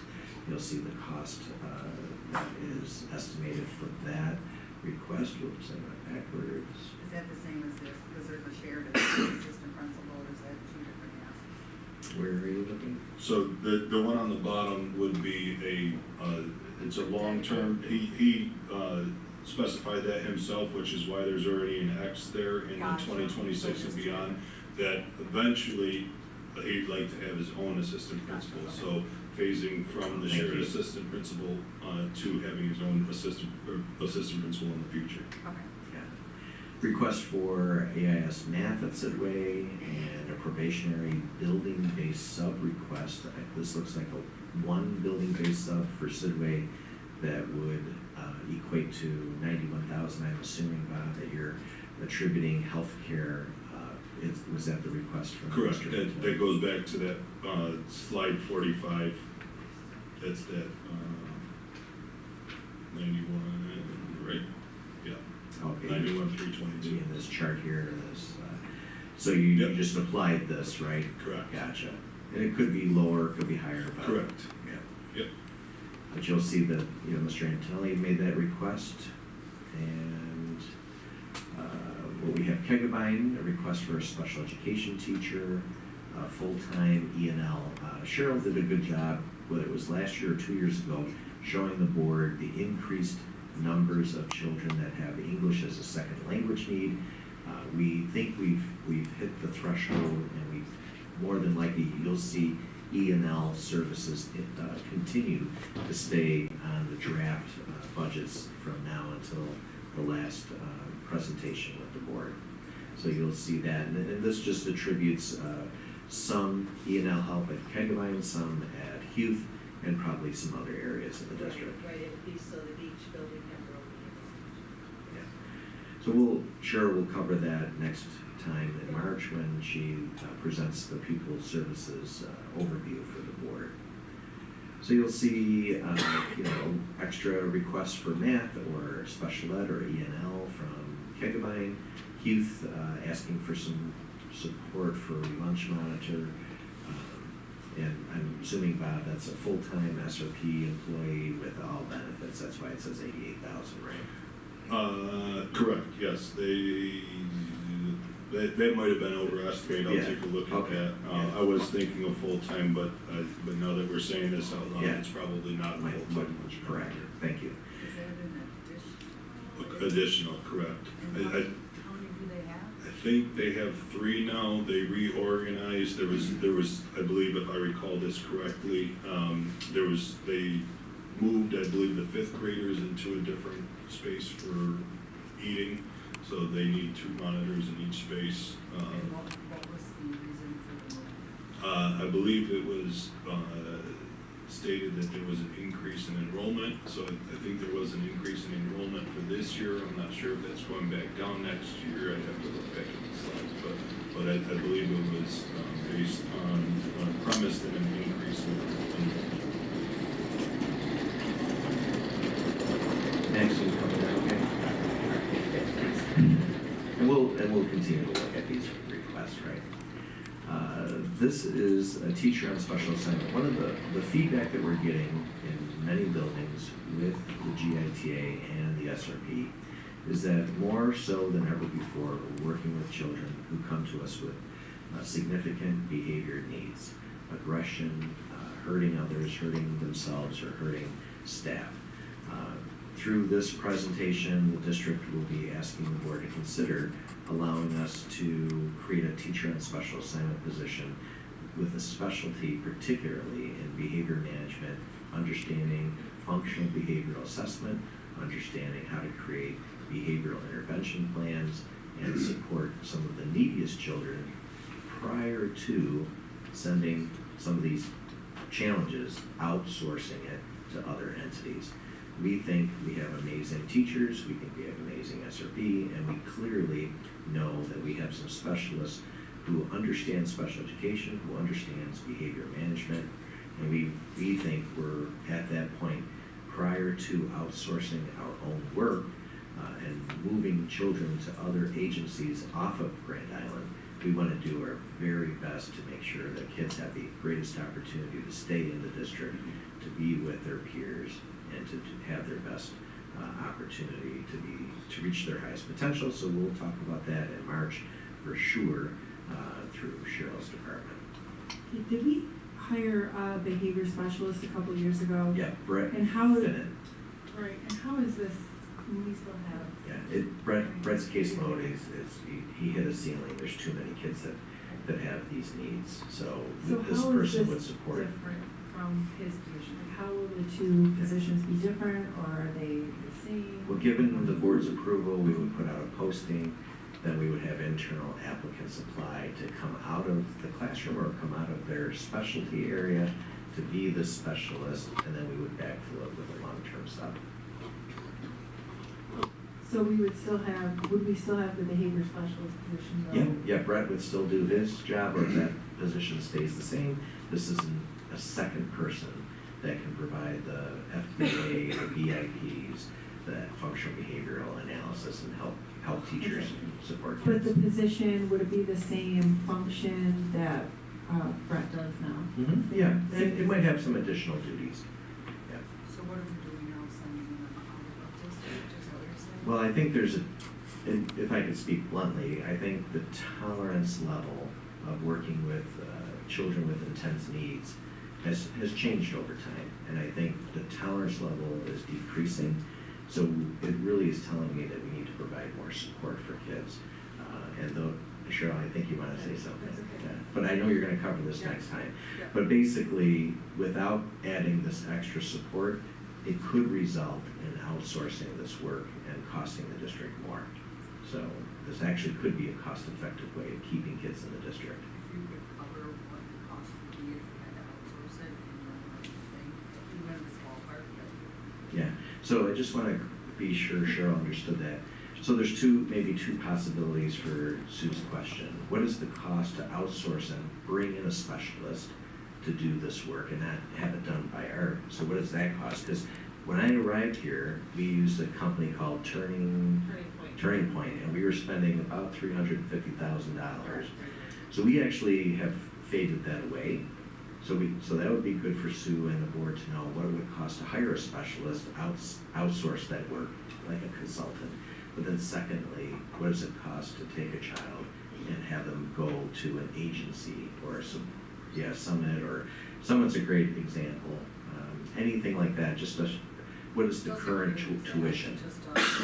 not exact, just so we have the numbers, so we understand. Be good for them to see the tuition cost, right, of different agencies. Yeah, and what I'll provide is the different agencies, you know. Yeah, there's just a have more the students with more behavioral needs, like Summit. Like Summit Yeah. and Fall, you know, and OLD and things like that. So we have the Gateway, comparisons, we yeah. have Gateway. So we're looking at 90 And quite honestly, you know, there are children sometimes that end up going to an agency where we've expended all of this effort and help, right? And usually at that point, parents are hugging us and thanking us because we've done so much. But really what we're seeing is Brett's caseload is so high that he can't do it himself.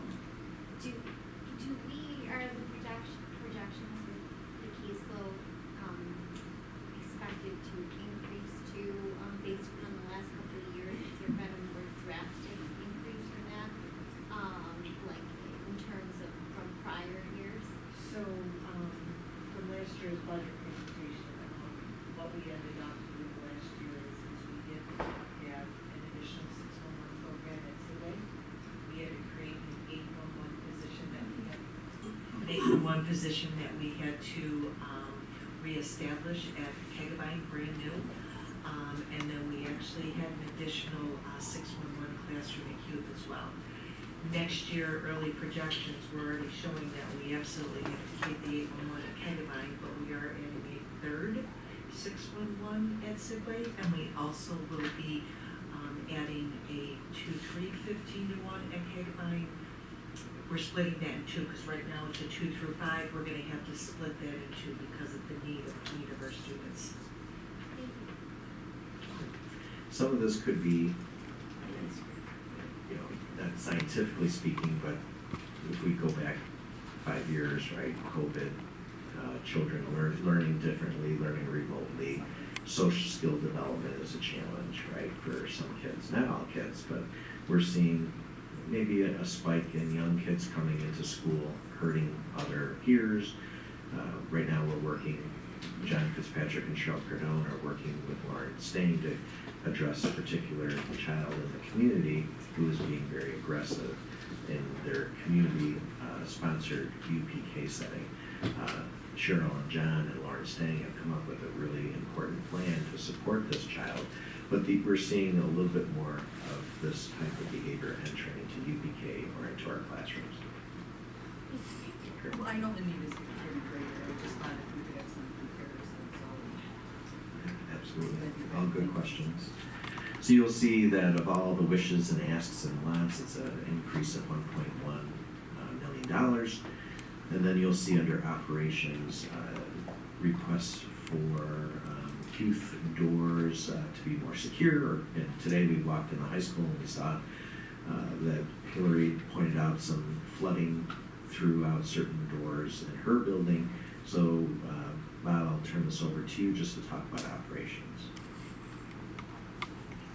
So as you are aware, we did the building condition survey this year, and so Phil and I have started working through that and really prioritizing it and trying to figure out, you know, what do we want to target for this next capital project that we're potentially going up in December for a vote, what can wait, what really needs to happen right away. So we're really going through that with a fine-tooth comb to help guide us on our next capital project, as well as all of the wish list items from everybody around the district. So a couple things in operation. So last year we had a request from athletics for both doing the gym floor and striping the track, restriping the track. So we did choose just to do the gym floor last year. So this year we brought back the request for restriping the track outside.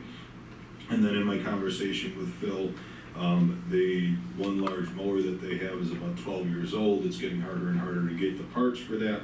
So while we're not asking for that replacement for next year, we are starting to take a look at that. So replacing that mower with the same size mower would be about $140,000. But an alternative to that Phil's been looking at is buying a tractor and then having mowing attachments that would go on the back so that it would have about the same width of cut.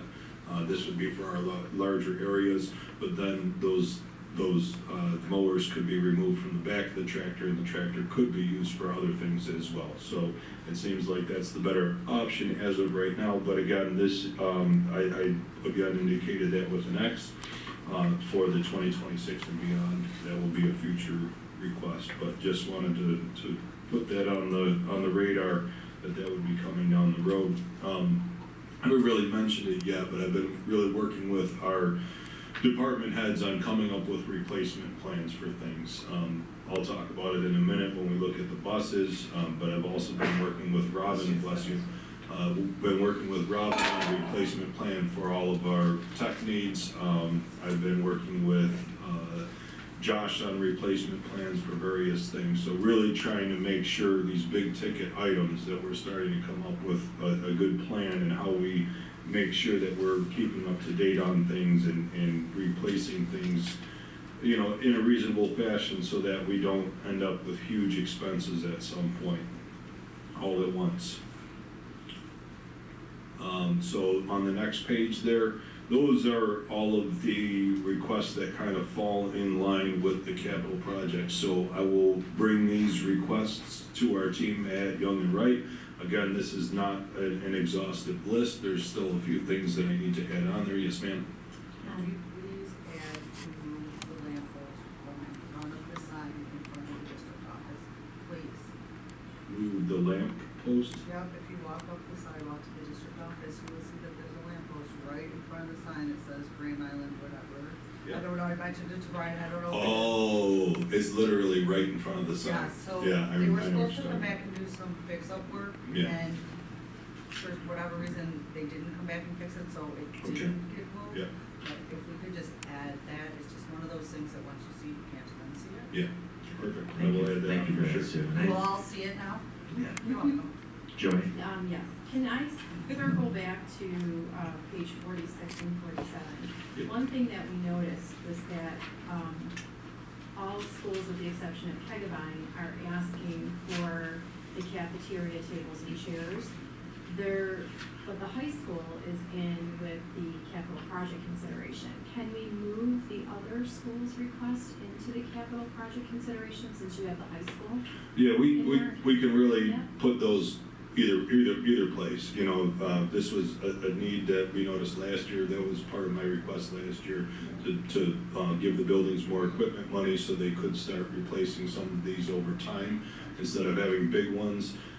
You know, it's FF&E fixtures, furniture, and equipment are not aidable, so even if we did it on a capital project, we wouldn't receive aid on it. So it really, Because we have it in two different locations. Yeah, We have I the high school in understand one that. and then Yep. other buildings in the other.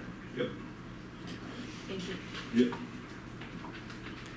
Bob, I just want to make sure that the committee of the board that meets for a capital project discussion, why am I not? Oh, this is your slide.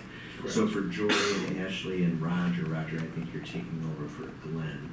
Do I have that right, Bob? Yep, correct.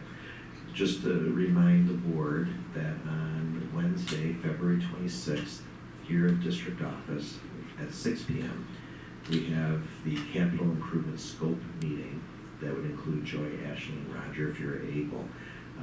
So please look at your calendars, let Bob or I know if you can come. We will have dinner, you know, for the board, but at that meeting will be Young and Wright and Campus, who will go step by step through the building conditions survey and many of the items that may be on this list. And we definitely are asking for the board, the committee members, to do your very best to join us for that, because we will set up a regular schedule after that. 6 o'clock here.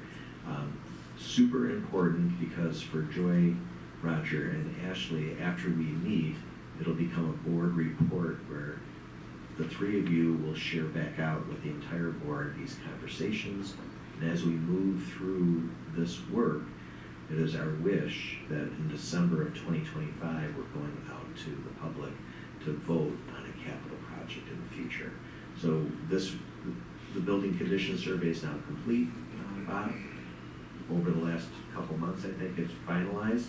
So it's very rich in detail. Phil Marino would be there, Bob would be there, I would be there. And as we work together, we will add other constituents to these meetings after the three board representatives give us some direction. So I appreciate the board, if you can, if those three members to join us, that would be outstanding. And I guess, Ashley, I guess I would say, you know, I don't know if this is allowed, but if one of the three are not available and you want to send an alternate, that would help with the consistency of the messaging. So, any questions about that? I put in the Okay. calendar just now, so. Perfect. Great, thank you so much. So, go ahead, Bob. Thank you. So, as I said, that's not an exhaustive list. We will be adding some of that to that, but I will be putting together a comprehensive list of all the wish list and BCS items to share with Young and Wright, so they can start on showing all the items, and then we'll have to break it down and prioritize it. It's amazing how those dollars don't go nearly as far as you want them to. You know, Phil and I were looking at the building condition survey, and we just got through a few items, and we were already at $5 million, you know, real quick. So, you know, it's gonna take a good amount of work to go through these and prioritize, but we will do that together and hopefully find a project that's good for the community and keeps us moving in the right direction. Okay, going on to Proposition 2, vehicle purchase. So we had our transportation study last summer, and Teresa has worked with me on coming up with a replacement plan for the buses. So our fleet, our active fleet is about 45 buses. And we typically try to keep them for 10 years. So if you look at replacing 45 buses over 10 years, you're replacing 4 to 5 buses per year. Last year, we only replaced 3 buses, so I did go a little bit higher this year in looking for 5 buses. And then also included on this is two 4x4s. We have about 12 of those. I'm working with Phil on also doing a replacement plan for those trucks and for like the big mower and some of his equipment, so that we can come up with a more comprehensive plan and do better planning and look at our long-range financial plan and how these things impact that. So based on these requests, with 2 large buses, 3 smaller buses, and then the 2 Ford trucks, that would bring our budget up to $805,000, which is an increase of about $130,000 over last year. It has been around $675,000 the last few years, but if you take a look back before that, we were in the 700 range before that. So, you know, just want to make sure we're replacing things over time so that we don't end up with big expenses all at once. Yes, ma'am. I have a question about that. In terms of our fleet, are we utilizing 100% of our fleet in lieu of also the contracted bus drivers? So that's the challenge, right? So to answer your question directly, no, not necessarily, right? So, you know, if those buses are done, or if those runs are done by a contracted bus, we would have a bus that is not doing those runs. So, you know, there's a couple different directions we can go with that. You know, our goal is to get rid of the contracted runs and to be doing those runs. So in order to maintain our fleet and the capacity to do that, we do have to continue with our replacement plan. If we wanted to modify that, we would have to come up with like a hybrid model where, you know, we would dedicate these runs are going to be contracted runs and essentially take those out of our replacement plan. You know, maybe a conversation that we might have next year, if we continue to not see success and those contracted runs are staying at the same level. We could have that conversation this year, but I'd like to continue to try to recruit more drivers and keep trying to get at that. Are any of the electric buses ready for purchase? So on my next slide, I'll have a little bit about that. Joy, did you have a question first? Yeah, just a quick question. What is the average age of the F-350s when they start to age out? Is it mileage? Are they out of warranty? Yeah, so typically I believe we get a 5-year warranty with them. And so there is about a dozen of them in the fleet. I've had some discussion with Phil about possibly getting a bigger like dump truck style. So in a year that, you know, if we put that in the replacement plan somewhere, that would probably be one vehicle, just that dump truck, because those are more costly in a year. But that would give us some more capacity. But these trucks are out there plowing all of our lots. They're all good and covered in salt every year. So, you know, they are, you know, typically the miles are not very high. You know, that's typically not the reason. It's just the wear and tear. They start rusting out, the wear and tear from plowing, you know, the maintenance starts getting expensive. Typically, we've been pretty lucky with the trucks, unlike the buses, where when we sell the trucks after 5, 6, 7 years, we've done pretty good. So I think the last ones that we auctioned off this year, I want to say we were around $25,000 a piece. Not too bad after having them for 5 or 6 years. So, you know, we've been pretty lucky in that respect. But, you know, a lot of it is, you know, not necessarily due to the mileage because they're typically staying on the island. But, you know, the wear and tear from plowing all the lot, you know. So they're out of warranty? Correct, yes ma'am. Okay. Great, thank you. All right, any other questions on Proposition 2? So this next slide is just something that I wanted to get the board's temperature on and see if this is a direction that you wanted us to go. So I did put together some facts and figures on an electric bus. So I did not include this in the current budget. And my thinking is that we would separate this proposition out for, you know, so people could vote on that separately from Proposition 1 and 2. But I'd like if the board would like to entertain buying one electric vehicle this year, or two, that's really up to you.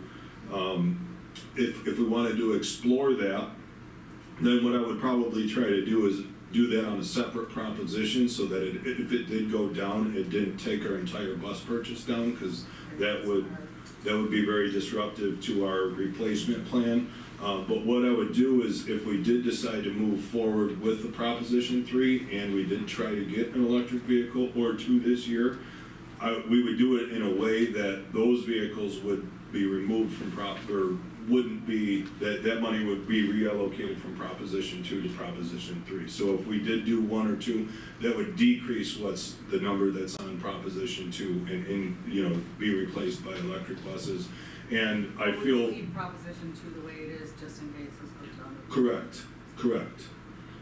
So I gotta figure out exactly how to word that, but, I wanted to get, before I went and did all that extra work, I wanted to get the board's feeling on, if you wanted to move forward with that or wait another year.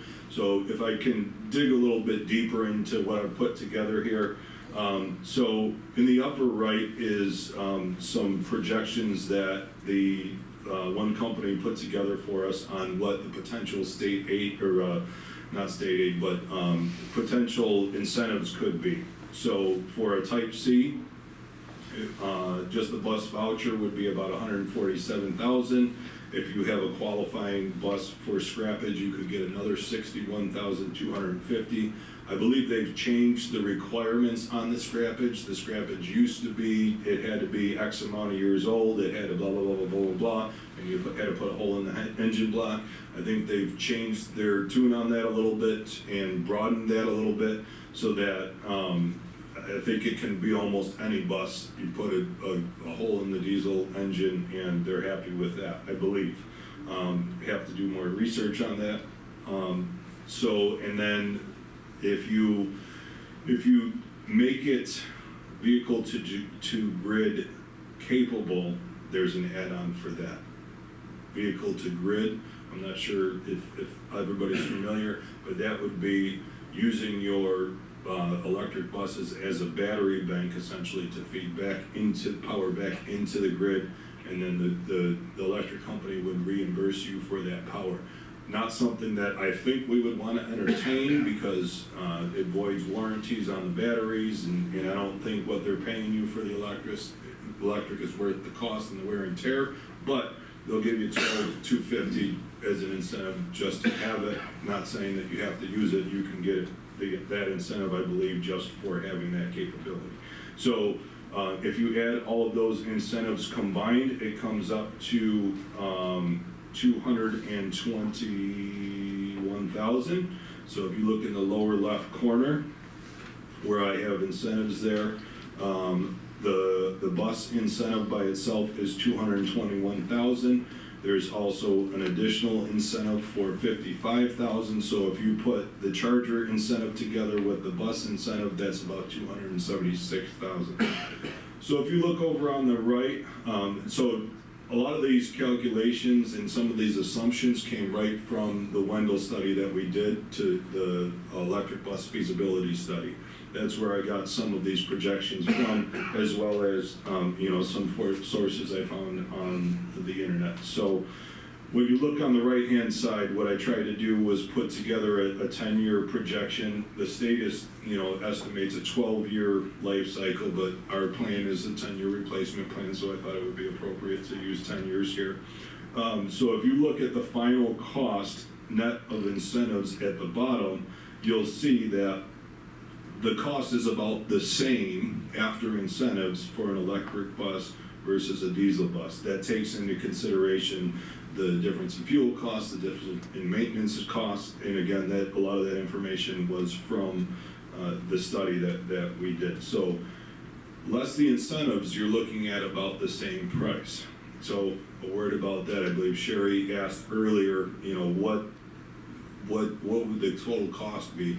I think Brian came up with about 45,000 buses around the state. I saw something on the DMV that was about 50,000. So with the incentive, sure, it makes those about the same price. I don't anticipate that they're gonna have enough incentive to go around for 50,000 buses. So once those incentives are out, the cost is gonna be significantly more for an electric bus versus a diesel bus. Not to mention, you know, you look at the total cost for infrastructure from the Wendell study that we did, and I believe it was around $8 million. If you divide that out over our fleet of 45 buses, that's about $177,000 per bus in infrastructure alone, on top of the very expensive buses. So, you know, again, really questioning the feasibility of it, but wanted to have the conversation and you know, see, you know, as of right now, it looks like doing one to two buses would be kind of neutral for us, given that we get the incentives. The way I would want to do the proposition would be that we would only do the electric bus if we got the incentives, you know, because outside of the incentives, it doesn't make too much financial sense for us to do that. The other part that I'm still exploring is what is the cost for us to install a charger. So I've gotten quotes on the chargers. There's a couple different styles. The one style is a 30 kilowatt, oh, I put it right on the top there. The 30 kilowatt unit is about $55,000. That can do one bus. The 60 kilowatt unit is $75,000, can do two buses. But that is exclusive of installation. So I've been talking to our architects and really trying to find out, hey, what do I have to do? What is it going to cost me to get one of these installed? Right? I know what the cost of the vehicle is and the charger, but what do I have to do? Do I have to get a separate permit? Do I have to do a whole capital project to get one charger installed? I'm not sure. I'm still exploring that. So just wanted to get the temperature and see what your feelings were on whether we wanted to move forward with the Proposition 3. Do we want to try for one or two buses? So just looking for some feedback on that part. I guess I like it. Thank you for putting the work in. So the overall infrastructure of the chargers, and how would this, so you put the two bus charger in, how would that then play into the bigger picture when we need 30 chargers? So that would, Right, we have to put it in the right place. yeah, so currently we believe that there is some capacity in the infrastructure that we have to tie this in. So we might put this one like next to the maintenance bay or just outside the maintenance bay. So this might be in addition to that extra stuff. That other stuff is going to require some huge upgrades. We got to do switchgear upgrades, which, you know, let's talk about that for a second. Just the lead time on the switchgear, once you order it, they're saying 2 years just to get that equipment. So, you know, we looked at 3 phases for the infrastructure again, you know, so if we put phase 1 and or phase 2 on the next capital project, it's not going in for a few years. So they're saying we can't buy anything but electric in a couple of years here. We're not gonna have the infrastructure in place. You know, it's not even, by the time, even if we included that in the capital project, once it's approved, we're waiting a couple of years on switchgear. So it's still a lot of questions out there. That was my question is what are we currently, what's the capacity without doing the upgrades? Not much, not much. I was teasing this out of Wendell, and then they came back with a like $80,000 proposal to put together this pilot with me, so I didn't want to move forward with that expense at this time, but that's why I'm kind of exploring this. I'm thinking we can put 1 to 2 chargers in without going through all of that and having those big infrastructure, you know, but still some assumptions, thinking that I can do this. You know, that's why I'm exploring talking to the architects to see, you know, are those assumptions correct? Can we really do this, or are we gonna have to do other things? This is such an ill-conceived mandate from our governor to all school districts across New York State that it's resulted in so much advocacy, not only from the Erie County Association of School Boards to the New York State School Boards Association to the Erie and Niagara School Superintendents Association, to you name it.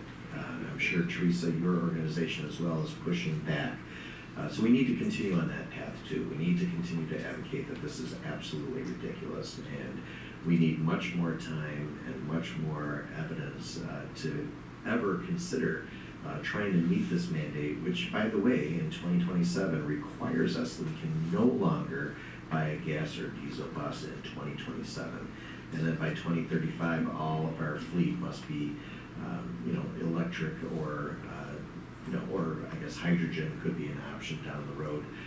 So it's such a bad law. But to that end, as you know, in 2027 we can no longer buy gas or diesel. So it's important to do this good work to show how bad this law is. But it's nice that you think it could be cost neutral, if we were just to move forward with a bus. Joy? So, quick question, has there been any new communication coming out of Albany with regards to the electric bus mandate after January 20th? Because there is the executive order that President Trump signed into law, the American Energy Executive Order, that eliminated the mandate on electric vehicles. So it's interesting. So as I'm watching the news and the president is signing these orders, one of which is the requirement for electric vehicles. And it's funny, as we were going, I actually pulled up the executive order. So I'm not, so there's gonna be some communication, and I'm just wondering if anything has come down from Albany, not because now this conflicts with the executive order that President Trump just signed. Thank you, Joy. Teresa, have you seen anything to this yet? Just in the fact that, yes, federally, the push is coming from Trump to allowing this new choices, right, for electric buses or not.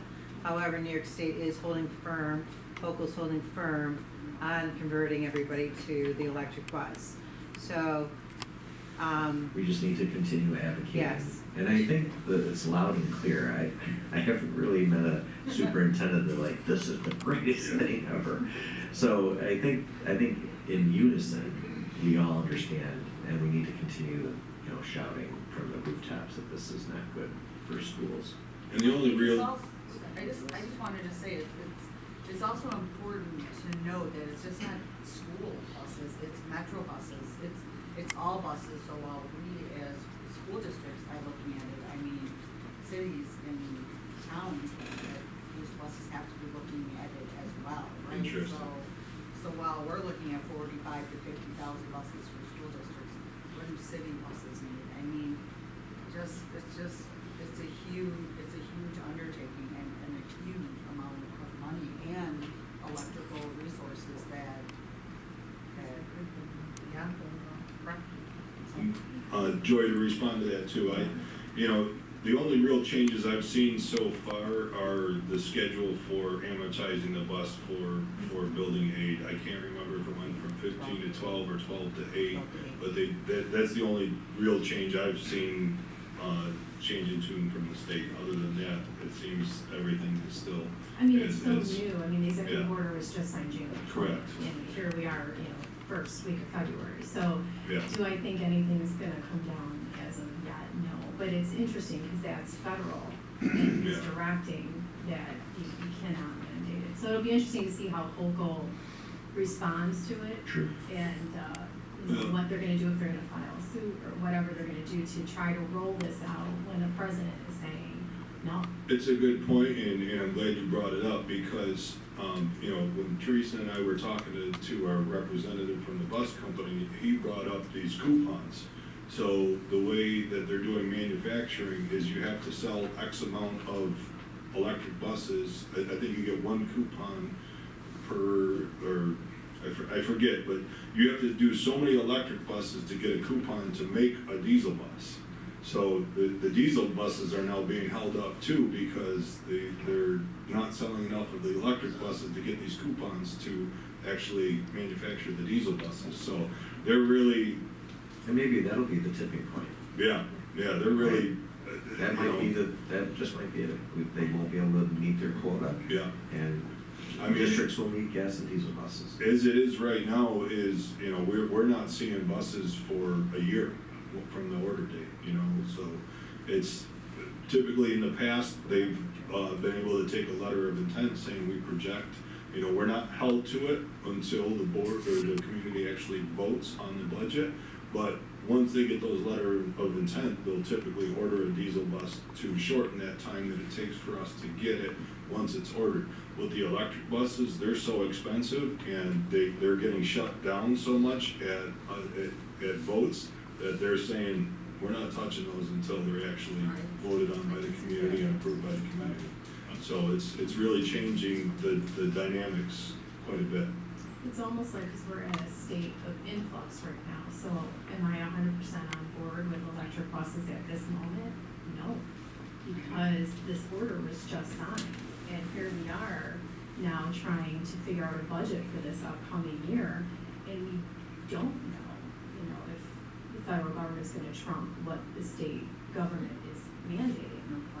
Exactly, no pun intended, but, you know, it's interesting, so, you know, and that's gonna be a question that someone, a citizen may ask, or someone in the public, like, you know, why are you gonna roll this out if I'm watching the news and I see this executive order was signed eliminating this mandate? So, I mean, these are questions that we have to be prepared for when, you know, when we're at Tops and at the gas station and stuff like that, where people come up and talk to us. So for me, I would pause on, I would pause on this for a minute, only because we don't know. It's pretty new at this moment. And we did ask too, about the incentives, like, do we see these incentives changing, or do we see them being eliminated with some of the things going on?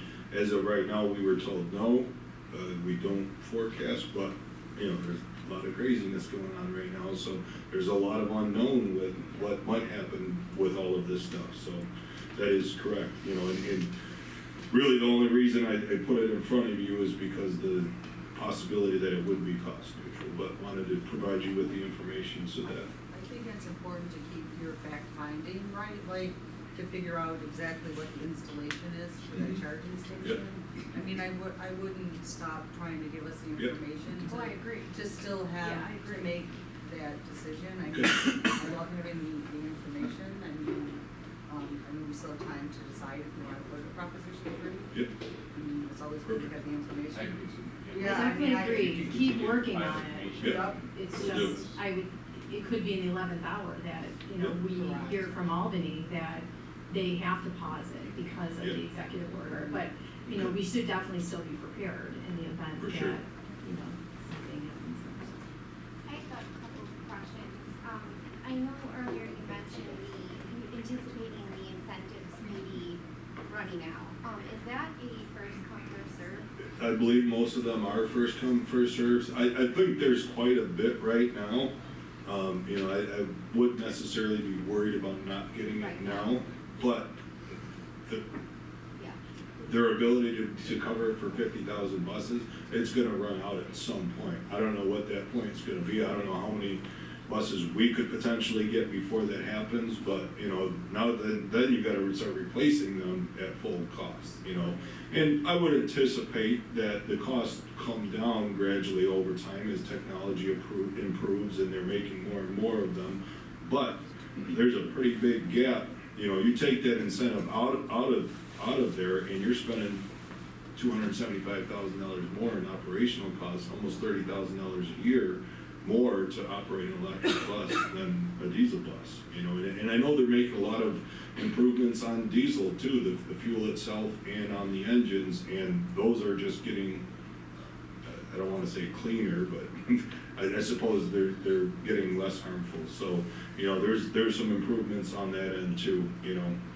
A lot of people feel that, you know, it would be great if they would just take the money and like put it into the city of Buffalo where there's a lot more impact. You know, you got a lot more population density where, you know, there's a lot more impact from the diesel. I don't know, just some thought, you know, to get it rolling good there before you do it in a lot of the state. And there's still a lot of townships where it's not even possible for them to do this because the electrical grid can't even support it.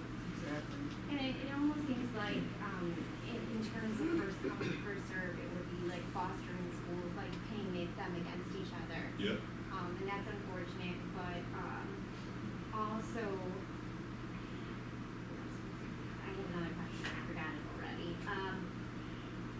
Do we know any schools close by that have already purchased electric buses? Oh yeah, there's quite a few.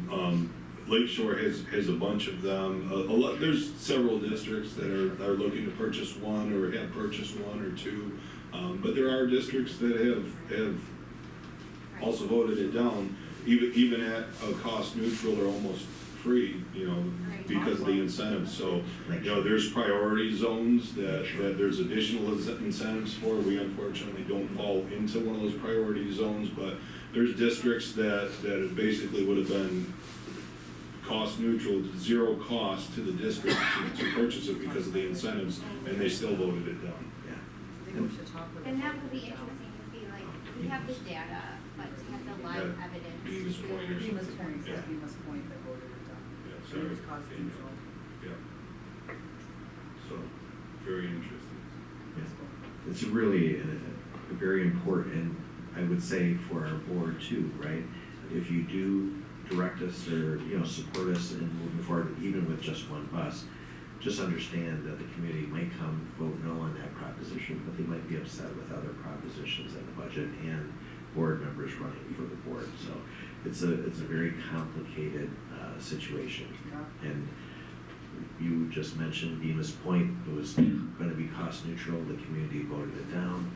Lakeshore is in a different boat because they have access to about $8 million in federal and or other incentives. It hasn't been a problem there. But I do worry that people will vote that down and be angry without being fully informed. Yeah, I think if we went ahead with it, the communication of it certainly is gonna have to be, over communicated, and definitely, this is not this and this, right, like one or the other. But I definitely think we need to keep fact finding and make an educated decision. I'll do some work on that slide for the March 10th presentation and try to put some better numbers together.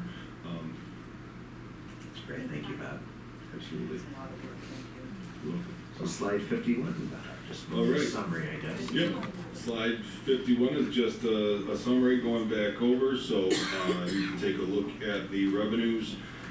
State aid, again, is estimated at $21,360,390,000, with the building aid portion of that at 4.24, sales tax at $4 million, other revenue at 1.2, and then net allocation of our reserves/fund balance of 6.29 million for total revenues before the tax levy of 37,098,045. Couple that with the 41,846 tax levy gets us to our total expense number of 78,944,190, which is composed of 37,665,289 in salaries, $20,730,172 in benefits, and $20,548,729 in other costs.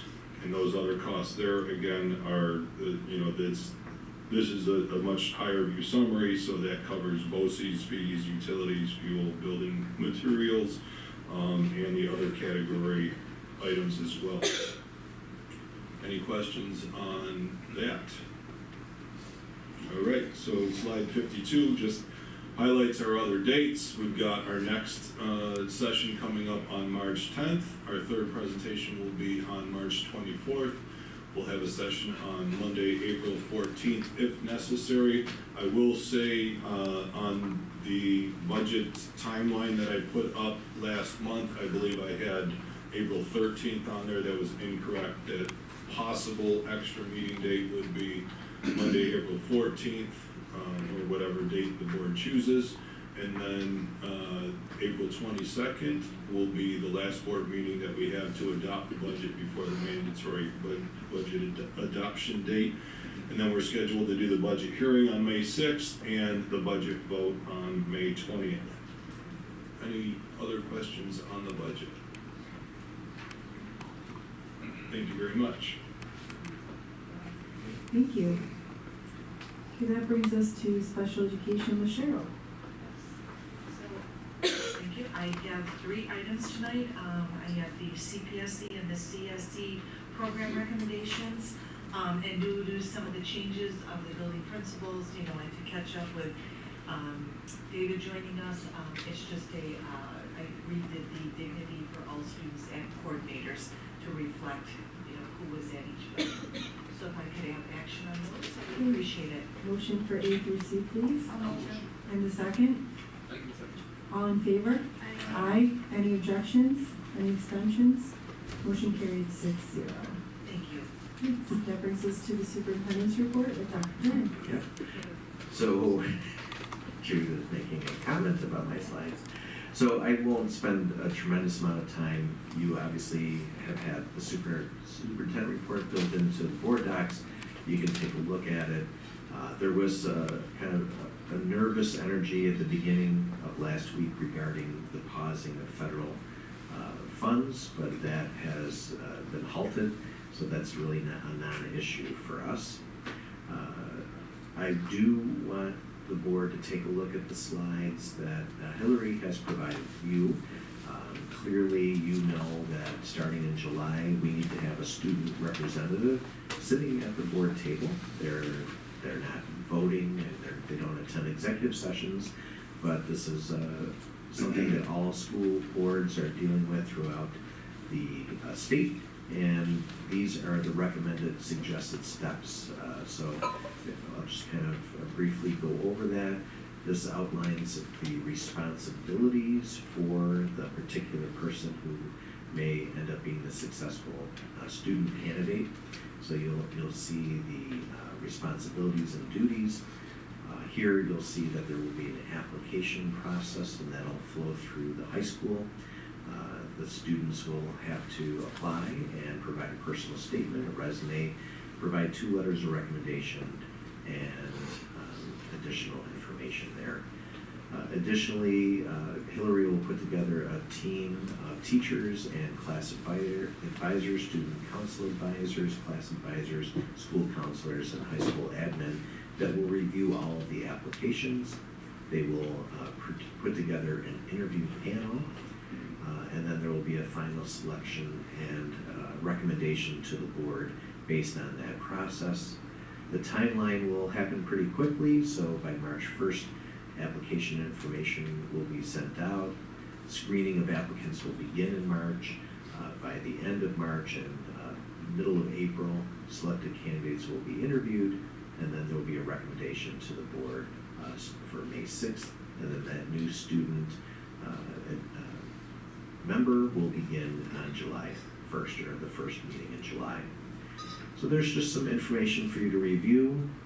Does anybody have any quick questions about that timeline or some of the recommendations? No student wants to do it. Yeah, sounds like a great idea. We'll be asking Felicia to help us out. I don't, like, No, yeah, it's a lot. Like, I'm sure there is a student, but what if we can't meet the mandate? Well, we'll definitely cross that bridge. I'm sure there are students, yeah. but I'm just saying, the Yeah. process, It'll be open up for 9th, 10th, and 11th graders. Yeah. Well, I once, as a middle school principal, there was an 8th grade student who wanted to be in politics, and you'd be surprised. There more than likely will be somebody, that'll find this very fascinating and interesting. And the good thing here, over the last 9 years, we've had student ambassadors really be willing to share.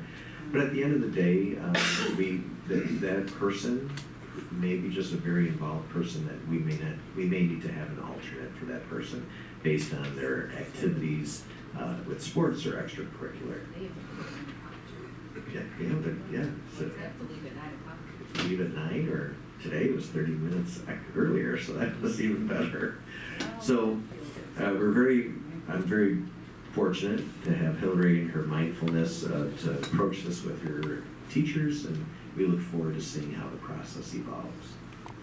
I'm not going to read this word for word. I am the president now of the Erie Niagara School Superintendents Association. We wrote a letter to the governor. That letter has been sent and signed by many superintendents in Niagara and Erie County, asking the governor in a very polite way and thanking her for her advocacy for the well-being of children to reconsider the mandate of banning cell phones all across New York State. There are some superintendents in some districts that are looking forward to that ban, and they would embrace it and love it. There are some superintendents in districts that are not looking forward to banning that as a sweeping mandate across the state. This letter just highlights some of the thoughtfulness of the Erie and Niagara School Superintendents Association and outlining some of the potential challenges of implementing that mandate. One thing that I would like the board to pay attention to, besides the administrative burdens of our administrators at the high school trying to enforce this mandate, I would like to make mention that the governor's proposal does ask for exemptions to be made for particular students who have individualized education plans or 504 plans or medical needs, and also children who might have English as a second language need. There are many internet-enabled devices that support children with IEPs, 504s, or their medical needs. Imagine your child has diabetes and your child's internet-enabled device not only communicates with mom and dad on their blood sugar levels, but also our school nurse. There's an exception, which is smart, to make sure that a child can have that access. But once those exceptions are built into a sweeping mandate, if I'm the child who has diabetes and Ashley is my peer and we're sitting next to each other and I'm using an internet-enabled device and she cannot, it points a finger at private medical information that a child should not feel compelled to share with their peers or the adults in the school. So this idea of the exception is sort of smart, but I think it opens up a can of worms for children that have maybe a particular learning disability or a particular special education need in the autism spectrum, that their internet-enabled device is okay, but that somebody else is not. And I think that puts children in a very, very delicate situation that reveals personal, private information to others. So I tried to outline those thoughts in this letter, and this letter has been sent to the governor, and Ashley was a champion at the Erie County Association of School Boards, and she spoke up on behalf of Grand Island, and that the perspective similarly that's in this letter, not only did Ashley speak up, but I would say Ashley, almost every attendee at the Erie County Association of School Boards legislative meeting spoke against the sweeping mandate, and that prompted the Erie County Association of School Boards to reflect, and Ashley knows that I shared with the Erie County Association of School Boards these thoughts, and I know that they're looking at that and they've drafted their own letter. It hasn't been approved yet, but I think you'll see the Erie County Association of School Boards say similarly that this is not, the sweeping mandate is too draconian.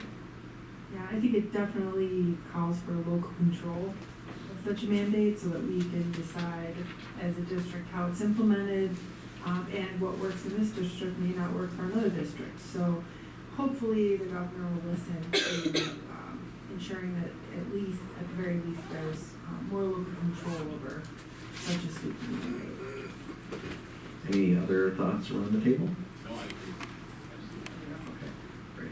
So hopefully these letters and this advocacy will have some type of influence on the governor, but I think it's important for the board to know that it may not, and the governor has set aside $13.5 million to purchase pouches for cell phones, and I just don't think that's the greatest use of a sweeping mandated funding, and this letter asks her to instead make it a competitive grant, not a sweeping mandate. So as Ashley said, one district might be like, yes, we love this idea, we want the pouches, and we're going to spend the money, while another district who has excellent teachers, excellent administration, where this isn't a horrible issue in this particular school, we could move in a different direction. Yeah, and Lackawanna was implementing the pouches and loved it. But according to the representative at our legislative meeting, their district just loves the cell phone ban, loves having the pouches.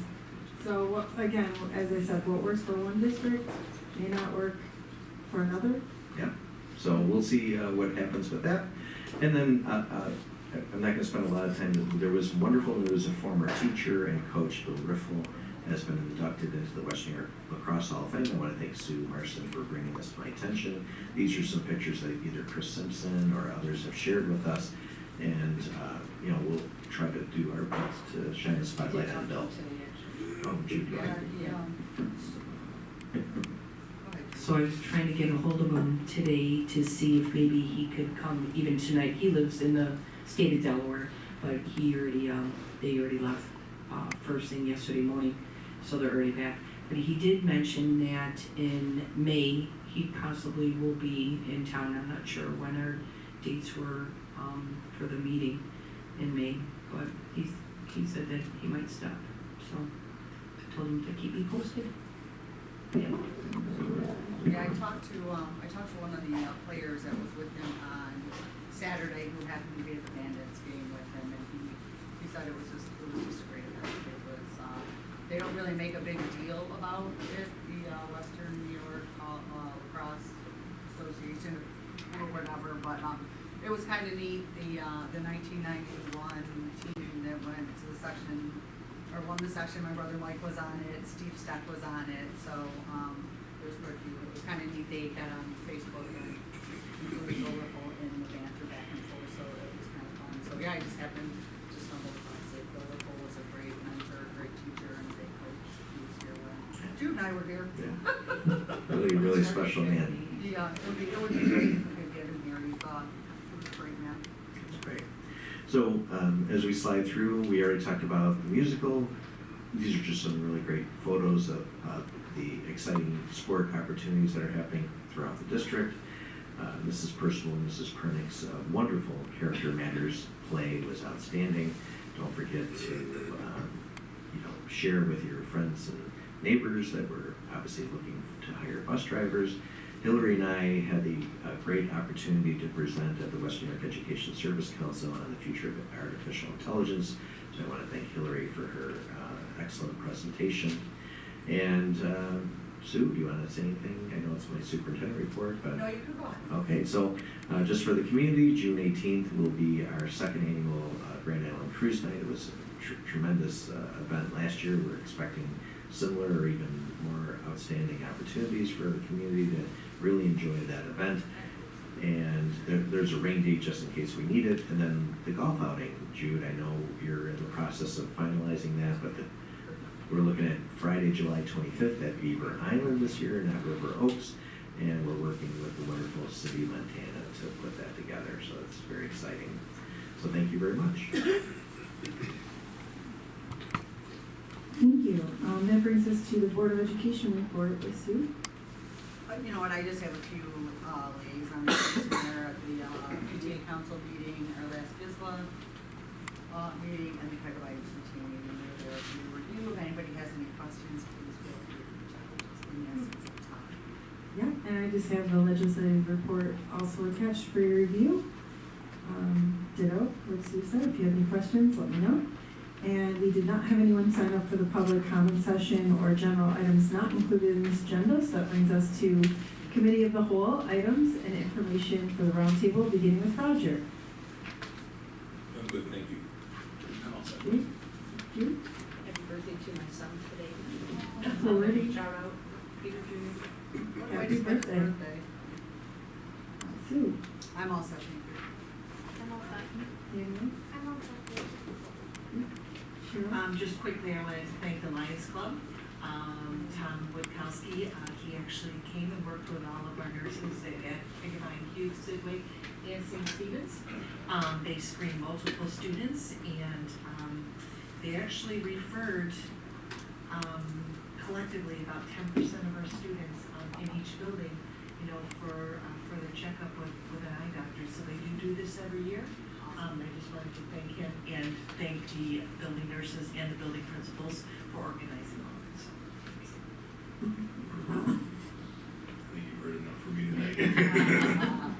Very good. I just want to add that there was some anxiety recently about the thought that individuals from the Immigration and Customs Enforcement Agency and our Department of Homeland Security would be trying to enter schools. Just want to let the board know, as well as the community, that that is not the case at all. So we have a special luncheon with the Erie Niagara School Superintendent's Association where we'll have a guest speaker from the Department of Homeland Security, and that person's job will be to communicate that federal ICE agents are not going to be entering schools. They're not looking for children, and they themselves are parents, and they understand the important role that we play in the education of children. So just for our board and for the community, this is not something that's going to happen here in our schools. So just wanted to reinforce that. Thank you. Thank you. Okay, with that, I would like to ask for a motion to adjourn the regular board meeting at 10 p.m. Any second? All in favor? Aye. Any objections? Any abstentions? Motion carried 6-0. Good night, everyone.